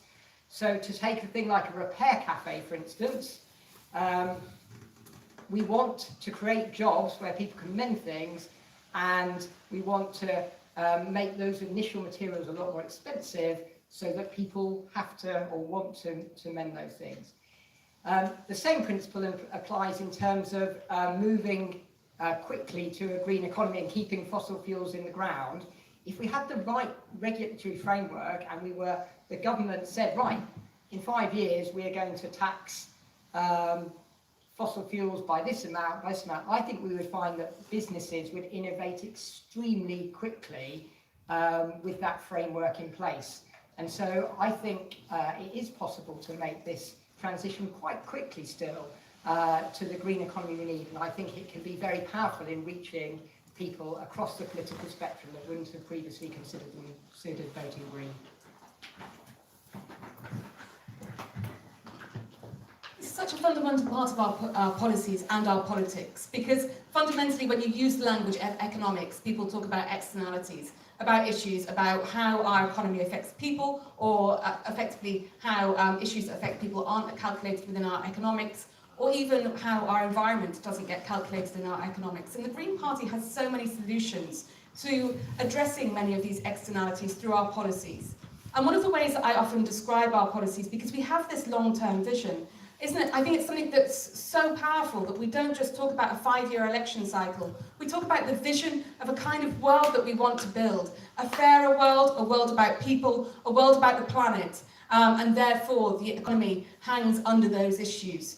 But we need to be, with the communication of those policies, I think it's clear that our manifestos are the stepping stones to getting there and achieving that vision within our 5-year election, well, however often they come round, election cycles.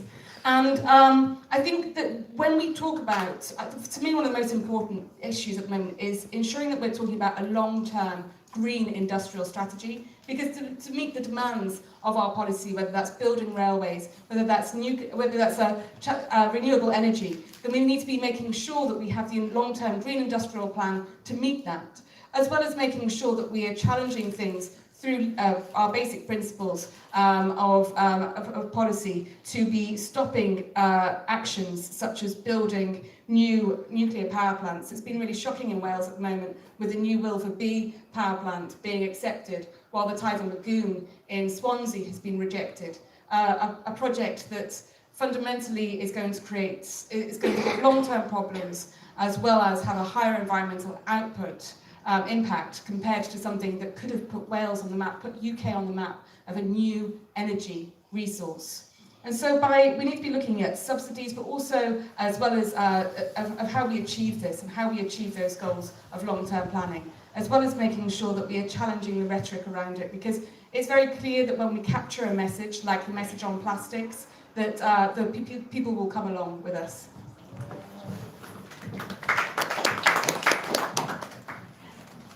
The question was about economic growth and how we get our idea across that there are problems with economic growth and that it's not something that we're in favour of.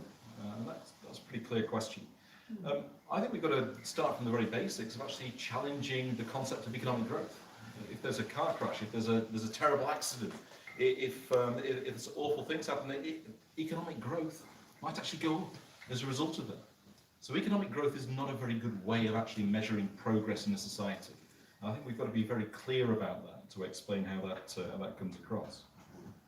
The other thing that we've got to deal with in terms of misconceptions is that economic growth means that everything is, if you're against economic growth, that everything is going to stop. That all of a sudden everybody will be out of work because the Greens have opposed economic growth. The great thing is, and the great news is, there's a lot of work to do in a green society. We've got millions of houses to insulate. We've got homes to build to passive house standards. We've got public transport infrastructure that needs putting in place. And these are the sort of things which will actually reduce use of cars. It's reduced demand for energy. It's reduction in that way. But it actually gives a better quality of life. And I think we've got to make sure that people understand that having economic growth, it doesn't necessarily provide them with a good quality of life. And all you've got to do really is look around you. So let's get out there, let's actually give a positive vision of what a steady state economy will be. Let's work with institutions like the Steady State Institute at Leeds University, who are actually promoting rational economics, because economic growth is not rational and actually fundamentally isn't possible or even any good for our planet. So have a look at books like Enough is Enough, a great easy read book out there explaining about how growth economics doesn't work and how there are alternatives out there. So let's have a look at those and let's give a positive vision and let's challenge economic growth directly with people out and about. Thank you.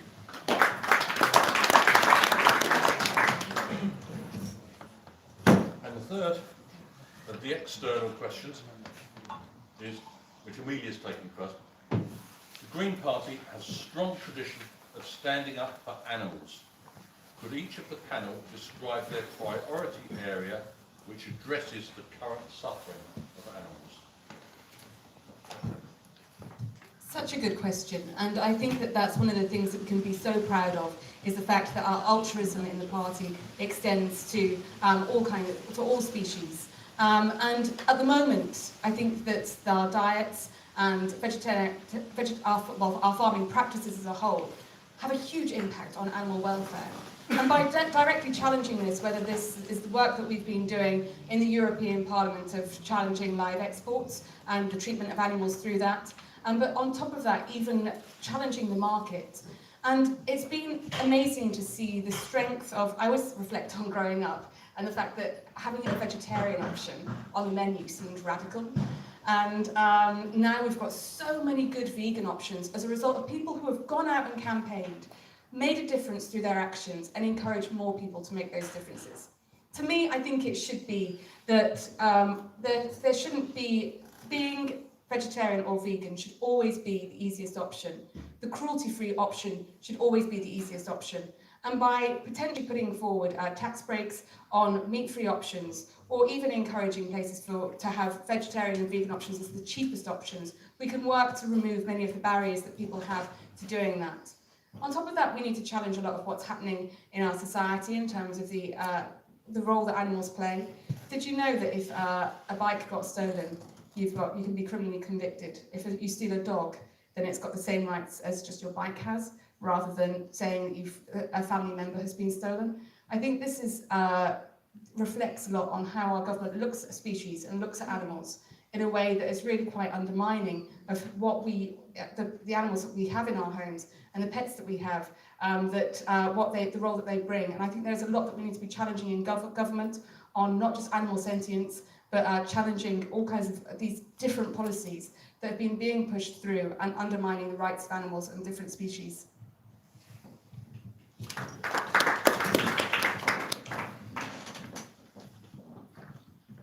One thing I'm quite passionate about is animal welfare in our farming practices. Because I've seen some great examples of really good animal welfare out there. In the area represented as a council, Yorkshire Wildlife Trust have a farm there where they raise beef, and they raise beef in a very humane, if that's the right word, fashion, and they sell that meat to that's produced as a result of it to local people. Now, nobody at any point, I think, obviously meat production is what meat production is, but those animals have lived a definite good life, and you can see from farm to fork how they've done. And of course, that meat's expensive. It's more expensive than normal standard meat, and that's how it should be, because if you are going to farm to high welfare standards, it's going to cost a bit more. But of course, if all farms were operating in that way, then that might actually have to see prices come down. But part of it is actually what we do. Part of it is what we do as councillors when we're getting involved there. And so one of the things I've been keen to do is there's an issue with flying lanterns in our area, where flying lanterns get chopped up, they land, they get chopped up in the feed, and animals die a terrible death as a result of all the metal that gets trapped as they chew the feed from the grass there. And we've successfully passed a motion at our council banning the use of flying lanterns off council land as part of our animal welfare approach, and also actually part of trying to stop more than fires as well.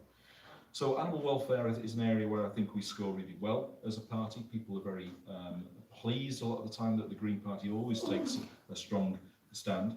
And I think we've particularly got to be taking notice of how those standards are going to be affected due to Brexit, and make sure that we're well on top of that and always taking government to account on it.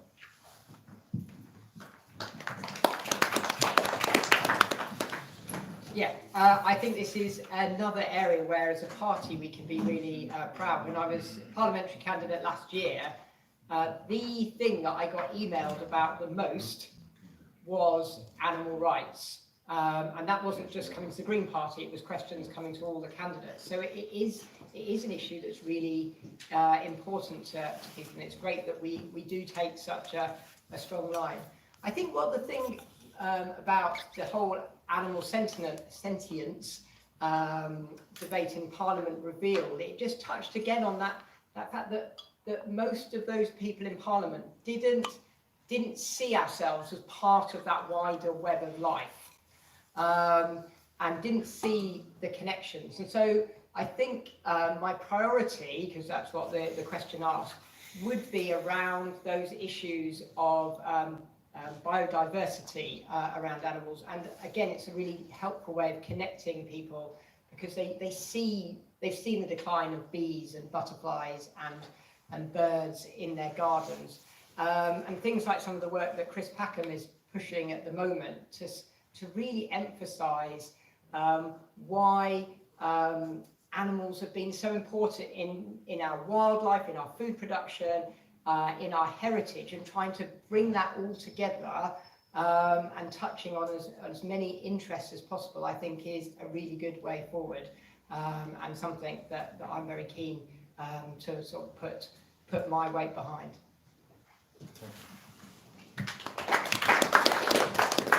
We now go on to the more internal affairs, and this question Andrew takes first, which is, what would the leadership candidates do to intensify the role of young Greens within the party?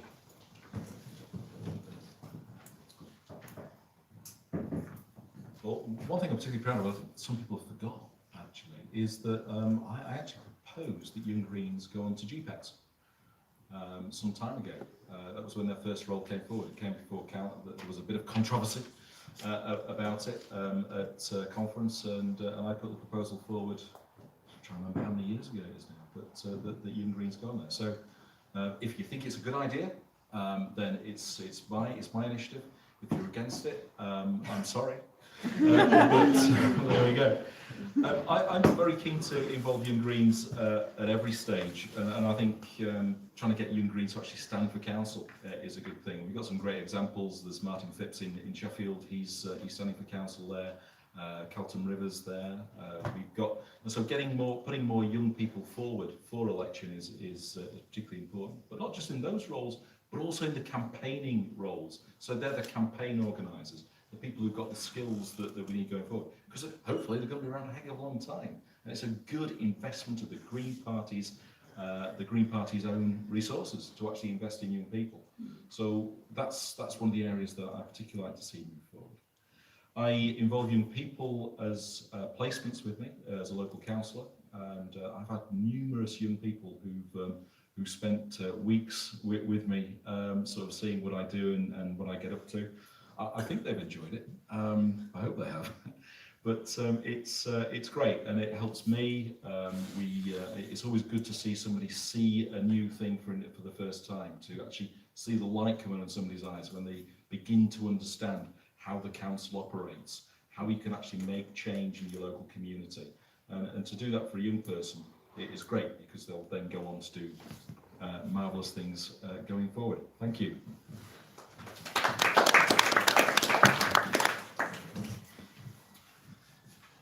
Yes, in a similar way, I think one of the key areas here is mentoring and bringing through young people so that they can be councillors, so that they can be a voice in the party and to their communities.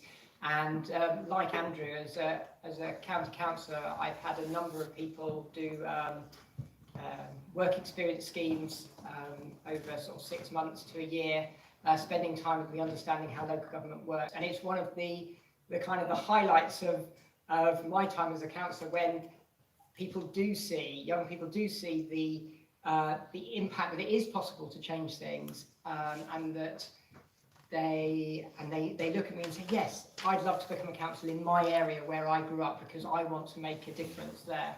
And that's really powerful to me. And then I'm aware how important that kind of mentoring role, things like 30 under 30 are, because I realise that's how I got into politics, was inspired to be a councillor. I did an internship for a year out of universities with a local councillor, and so I know the power of that kind of mentoring, and I think it's really important that we're very intentional as a party about supporting young people and bringing them through, and allowing them to express their ideas in ways that will be different to how I would, but it's about helping each person fulfil their potential and releasing them to benefit the party and their community.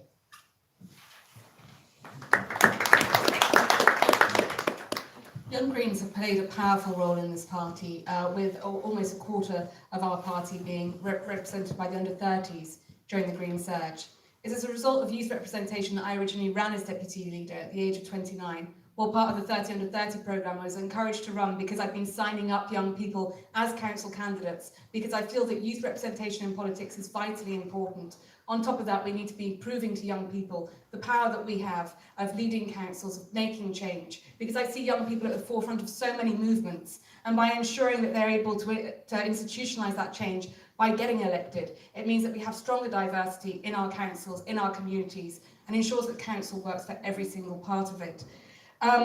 I've previously worked on youth manifestos to make sure that we have that youth voice represented through our policy. But I think it's also important that we are, when I travel around and spread best practice, one of the things that I add to that is saying that we need to be having issues that are relevant to young people in all of our literature, to make sure that we're encouraging young people to come out to vote, encouraging young people to engage in the party, and hopefully to encourage more young people to become members.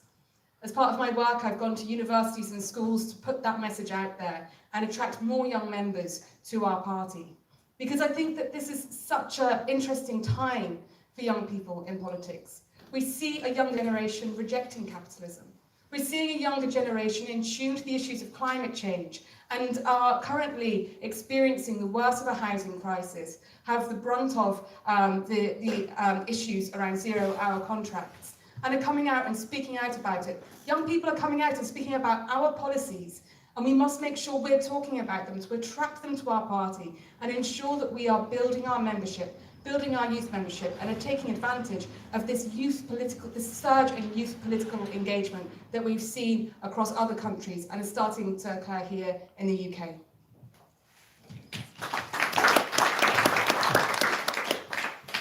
Okay, next question. Fine. Jonathan, you'll be going first on this one. Read the second, Andrew third. Bit of a lengthy question, so bear with me.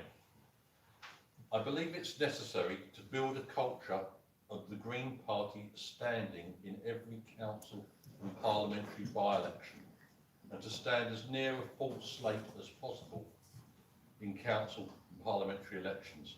This is because no other political party replicates the Green Party's agenda.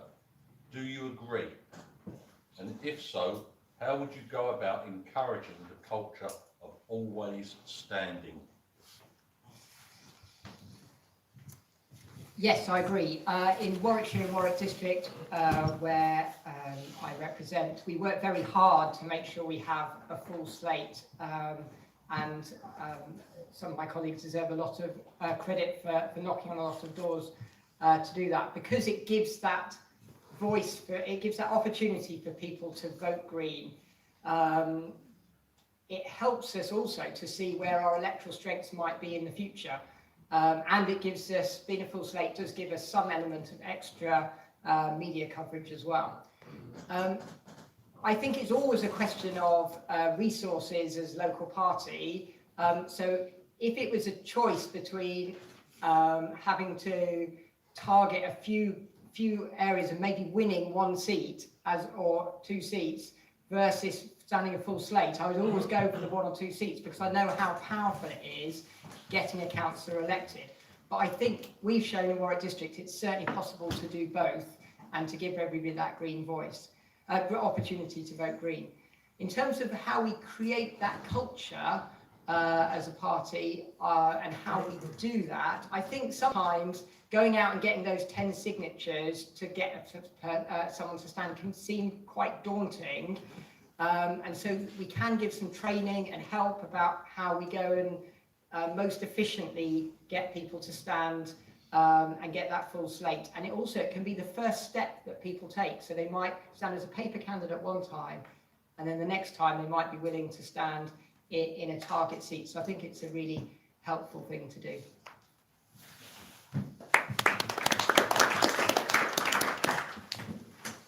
think it's vitally important that we stand in every seat for council elections. Actually, the reason I got involved in the Green Party was my mum gave me the literature of every single political party when I was 18 and first voted, and told me to vote for what I believed in. And I voted for the Green Party and joined just a few years later, because that's how the journey of membership often begins. It's often just a vote or a bit of interest as a result of a leaflet that turns into becoming a member, that then turns into hopefully becoming an activist, and then who knows, you might end up being deputy leader. Who would have thought that first time that I put a cross next to the Green Party?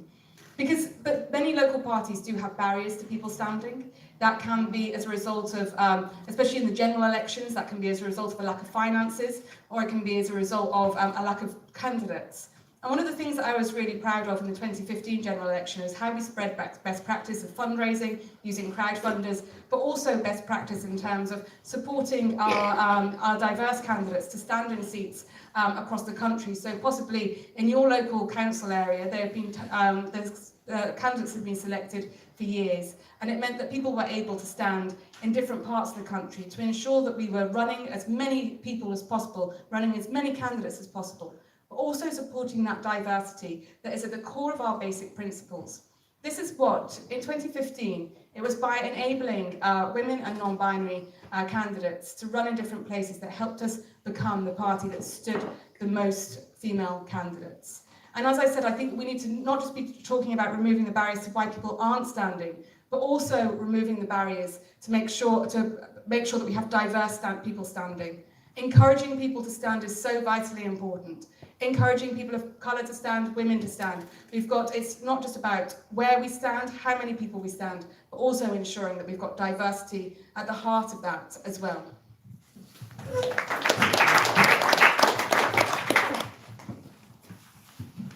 So we had a bit of a problem last time, didn't we, with the, I say a problem with standing candidates to the Progressive Alliance. And some people took the Progressive Alliance to mean that we're going to stand down for the Labour Party. And of course, we actually wanted to do some sort of arrangement with the Labour Party about proportional representation, but they weren't interested. So I spent a lot of time last time encouraging people to stand for parliamentary elections and saying, look, you've not got a deal. It's important that you actually get out there. And at the end of 2015, we got 500,000, 2017, we got 500,000 votes. And I think those 500,000 people, apart from Brighton, probably sort of went in there and thought, the Green Party hasn't got a chance, but I believe in them, I passionately believe in them, and I'm going to vote for them anyway. And so every Green vote that went out there were people who passionately believed that we stood for something that they believed in. And we didn't stand enough candidates. And if we'd have stood more candidates, maybe we'd have got up to the million that we had in the previous election. And the great thing about standing candidates, of course, is it shows the proportion of your support generally. If you're arguing for proportional representation, you want as many Green candidates as possible to show how the strength of your support and to show how many MPs you get. If you don't stand enough candidates, you weaken your argument. And also there's the short money that comes from the number of votes that you have by standing candidates. Caroline Lucas, her office will get more money. Her money depends on the votes that the Green Party gets. And so there's a very good financial reason for doing it as well. And of course, media coverage, Jonathan's mentioned media coverage, which is really important, but it's important at the local level as much as the national level. And so when we're looking at our regional television, regional BBC, they will be looking at how many candidates we have. And on that basis, it will help our target campaigns. Our target candidates could be the ones who are actually up there saying things to the regional media. And so we're helping our target campaigns by standing more candidates right the way across the borough. So yeah, let's get as many Green candidates standing as possible. I think we should have the whole country covered with Green candidates at the next general election. Let's see that happen.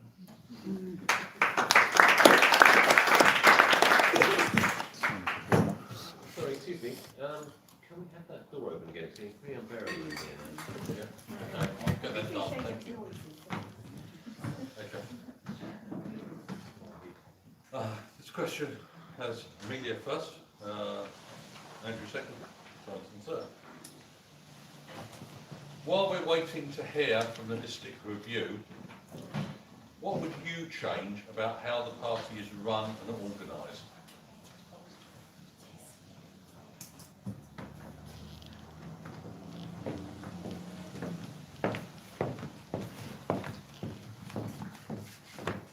come over here because that mic was really picking up every T and D that I ever said. It's quite distracting.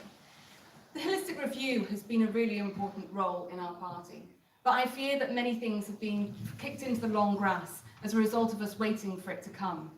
I do feel like it's just around the corner, but how we institutionalise that change ahead of it and make sure that we are running an efficient party beforehand is also vitally important. I really want to see a lot more power in the regions and making sure that our regional voice is heard. If you look at places like Wales even, where we've got devolved issues, many of our spokespeople are not articulate in terms of what those devolved issues are and aren't able to represent them on a national basis. I would also like to see a very different way of how we run interim kind of policy ideas. I think there needs to be more consultation with our membership and more consultation with our local parties.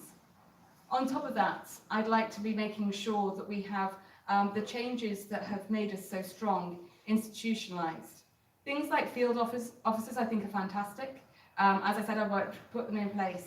But it often means that those people who aren't targets feel left behind.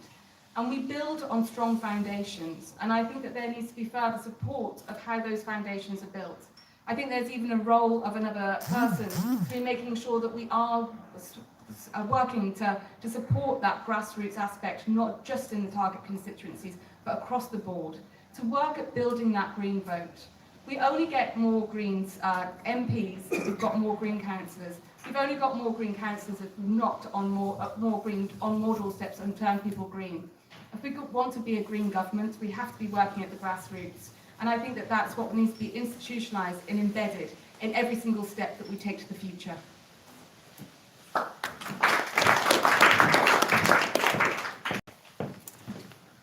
I touched on earlier on about support for councillors. Now, we've got the battering ram working really well. You know, target to win, getting councillors through the door, getting them on the council, really important. The question is, once you've got the battering ram through the door of the council castle, what do you do then? And I think what we really need to do is make sure that those councillors are not just Green councillors, but they're great councillors, that they're best councillors that they can possibly be. And for a while, they might be a lone councillor. That's pretty darn tough if you're on your own in a council full of people who don't have your best interests at heart.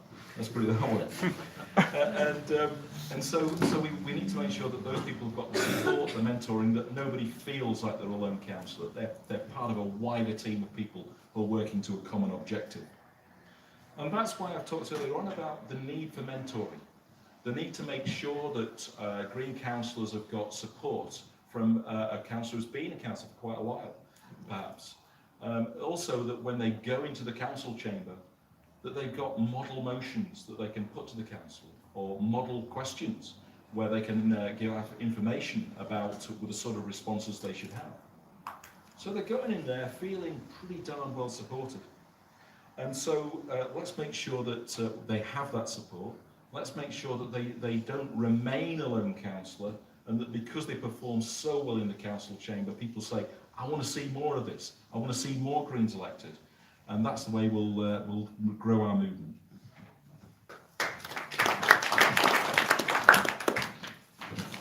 I'm really pleased that the holistic review is happening. I think it's long overdue because our structures as a party are very much stuck in a pre-internet age and are well ready for some updating. I think the main things I'd like to see is I'd like to see the central party put even more effort and be more structured around supporting, empowering local parties and individuals like councillors, but not just councillors. Again, it's about releasing the wonderful, wonderful people we have in our party to have impact on our local communities. I think we can still become a lot more professional as a party in terms of the way we do things. I think over the last year or two we have seen things like both model motions but also toolkits be rolled out, but there's still quite a lot more that we can do there, and again I want to see that the structure of the party reflect that.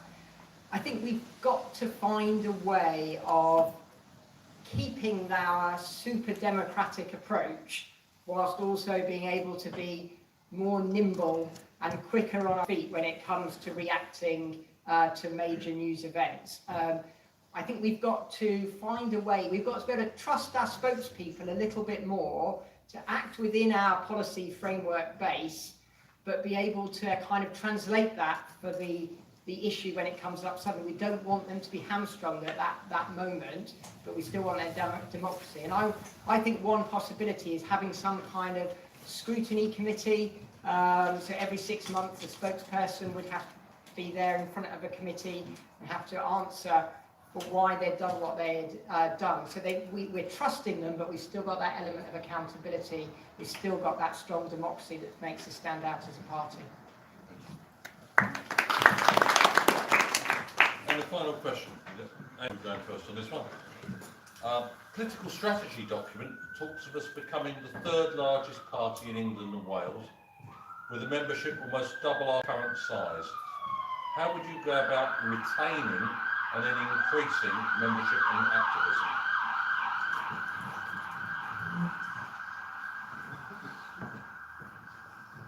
I think I mentioned earlier on about the impending Brexit happening, and it may well occur. Let's hope we can do everything we can to stop it. But the moment will come when people are going to looking at politics again and saying, who is the party that can take us forward? Who is it that we can trust? I think one of the things we've got to do is that we were talking about young people earlier on. I think we've got to be at every university we can possibly be at Freshers' Fairs, saying to people, here we are the option. You're going to spend your next 3 or 4 years at university, 4 years if you're in Scotland. Come and join the Green Party. Get involved with us. We've got a plan. We've got a plan for the future, and we've got to provide a vision about what a green society will be. We've got to show people that it's not going to be that they will have a secure home, that they will have a worthwhile job, that when they're older they'll live in a secure, safe environment. That's an incredible offer to make to anybody. We have an incredibly exciting, positive vision to give. And I don't think we say it enough. And I don't think we say it clearly enough a lot of the time. So I'm quite excited by that. I think we've got, if we articulate it properly, I think we can reach a lot wider group of people than we normally do. So I want to be part of that. I want to be part of the leadership team going forward. So please vote for me, first preference. Thank you.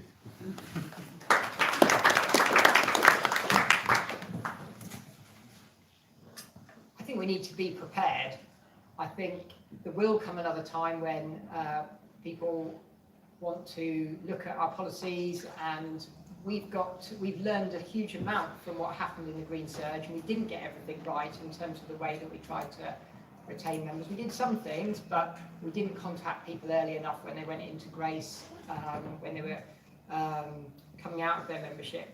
So we've got to be prepared, we've got to be ready to seize the moment when it comes. We just don't know when it might come. It might come next March with Brexit, it might come at a different time. And we've got to set out that strong vision, as Andrew says. We've got to show that we're distinctive and be proud about being Green Party. I think there's some questions that we need to address around. It's quite a big commitment for people to become a member of a political party, and I think people aren't that comfortable doing that. So helping people move from being a vague supporter to a member, I think we need to do some really serious thinking about how we help people do that. What are the benefits of being a member? How we can help them to be proud of saying to people around them, "Oh, I'm a member."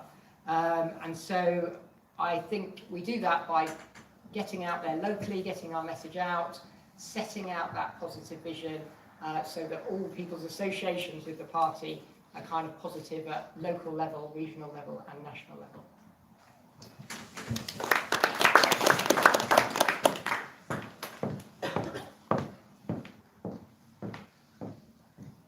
Such an important question, and I know that at the moment the retention of our members are over a number of different issues. Our policies is one of those, but actually the fact that our policies come from the grassroots. And as a result of the unique way that we build evidence-based policy through our conferences that are discussed, debated and voted on by you, that means that our policies won't change with our leadership. It's something that retains people. On top of that, being visible in our communities, which is why I want to set up a campaign school that helps people campaign on local issues and ensure that we're delivering not just change once we're elected, but change in communities so that when we're elected, we can embed that within our councils. From my travels and working with local parties and working with our membership, I've identified 7 different types of members that helps us with our retention. We have the armchair members, who are simply people who will simply just be members, and it's down to the leadership to make sure that they are proud of their membership when they're in the press and in the media. We have people like you and me, the activists, who come down on a Saturday and sit in a local hall to listen to people talk about politics. We have to make sure we don't build our party based around ourselves, because simply everyone that gets involved isn't going to be like us. And if we want to have better diversity, we want more members, we need to consider that. We have people who just want more Greens elected, who pop up once every few years and deliver a few leaflets, and everyone's thinking, where did they come from? That's the worst part of being a member. Why are you coming along to this part? People who want to work on campaigns, whether that's going to protests, whether that's being on picket lines. People who want to learn more about politics and want to understand this messed up world that we're currently living in.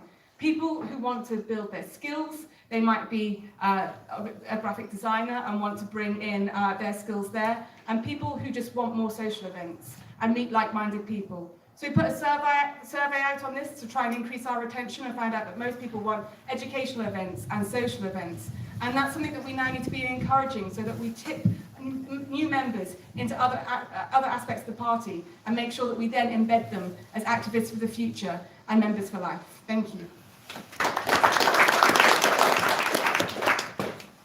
Well, we've heard same sort of questions to the leaders and the deputies, and so you've had a very good idea of where these good people stand on those issues. Now it's time for summing up and closing statements. And as Andrew went first time around, you get the chance to go first. Well, thank you. 2 minutes. 2 minutes. I guess the key thing is, what can I offer? Well, I've got bags of experience, and I think I've got political nous. Having worked on a home council for 20 years, I've negotiated with every possible variation of administration you can possibly imagine. And so that's where you're actually coming in there and thinking, right, I've got an opportunity here to get green politics into action. What can we do? £20 million insulation scheme, £5 million renewable energy programme. And don't just think of it in that way. Think about it as something that could have a national significance. Ask yourself the question, why is this scheme that I'm doing on my council not happening in every council in the country? So it's not just about local approaches, it's thinking about how that impacts on the national agenda. And I've always had that approach. Ideas are things that I seem to do all the time. I see the look of horror in council officers' eyes when I say, I've got this idea. And so I'm always trying to find new ways and new approaches to look at problems. So when the government said it was going to not implement the zero carbon home strategy, I thought, okay, on council land, we'll put forward a policy to have passive house standard for new homes, which is superior to the zero carbon home standard. And I've been pushing on our council ever since, and I'm actually getting somewhere.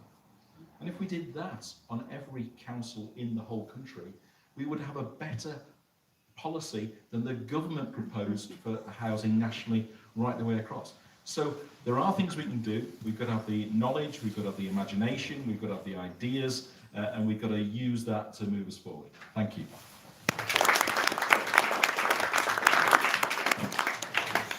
Thank you for the opportunity to come and discuss some of these ideas today. And I just always find it very enriching to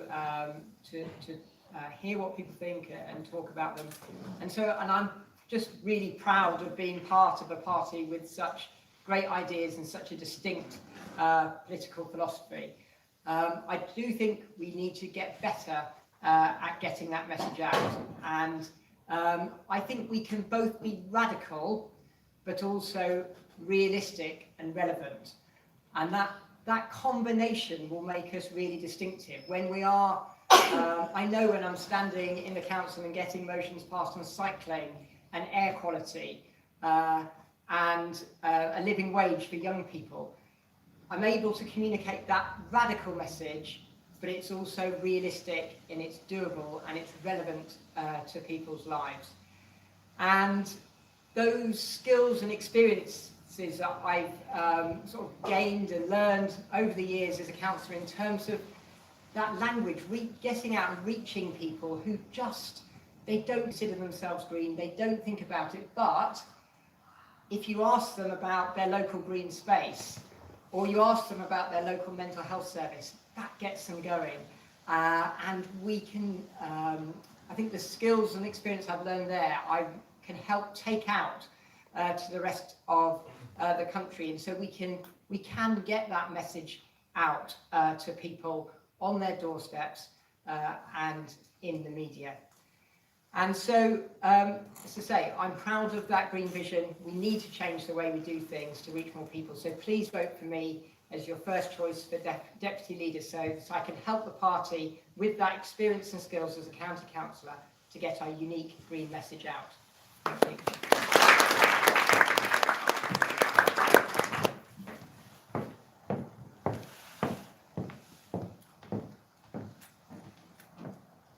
I'm really proud to have represented such a bold, dynamic and radical Green Party over the last 4 years, to have seen us through so many successes and to see us grow. I've worked on building the professionalism that has been mentioned on this panel, whether that's supporting the creation of field, being the person promoting the creation of field organisers, or even looking at new opportunities of how we professionalise within our communities, whether that was through the free post or even how we've professionalised with our standard designs. I've been there in our local communities and I know what people want, having listened and worked with so many different groups. I've been there on the front line of different campaigns as well, whether that's been at Preston New Road, whether that was being part of an occupation during the Electoral strike on student bursaries, whether that was being there in the immediate aftermath of Grenfell Tower to support survivors and the community at that time. We need to be making sure that we continue to build those structures and continue to work on those campaigns. But I'm going to be straight with you that for the next council elections, it's not going to be good enough to be campaigning like we did 10 years ago, 5 years ago, even 4 years ago for these upcoming council elections, because this is the Green Surge years for the all-out council elections from the Green Surge years, and we need to be imaginative about how we deliver that. There's also the possibility there might be a general election on the horizon, and winning council elections during a snap general election will be tough work, but I've already overseen the party during a time when we've done that with success and ensured that we increase our councillors at that time. Because we need to be imaginative about how we deliver these campaigns. And from everything that I've heard back from every single region and Wales across the country, I want to embed that in our strategy for the future. I also want to build on the relationships I have with the press and media. That means that the press now come to me for quotes and for information on our Green Party stance. And continue to build my networks in high-profile organisations like the Environment Agency that gives us the ear of additional people. So please vote for me, first preference, to continue on my unwavering dedication to this party, and it's to see that experience that has consistently delivered. Thank you.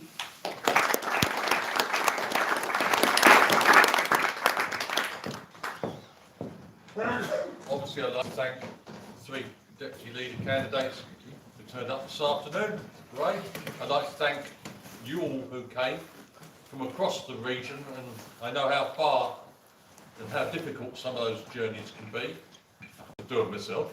I'd like to let you know that the Eastern Region AGM and conference for 2018 will be on Saturday, November the 17th, and it will be held in the fine city of Norwich.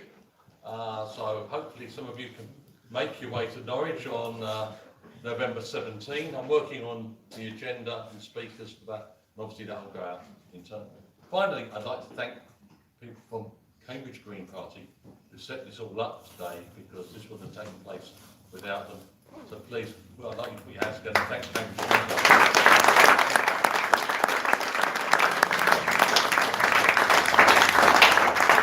I don't know who's going home, but I think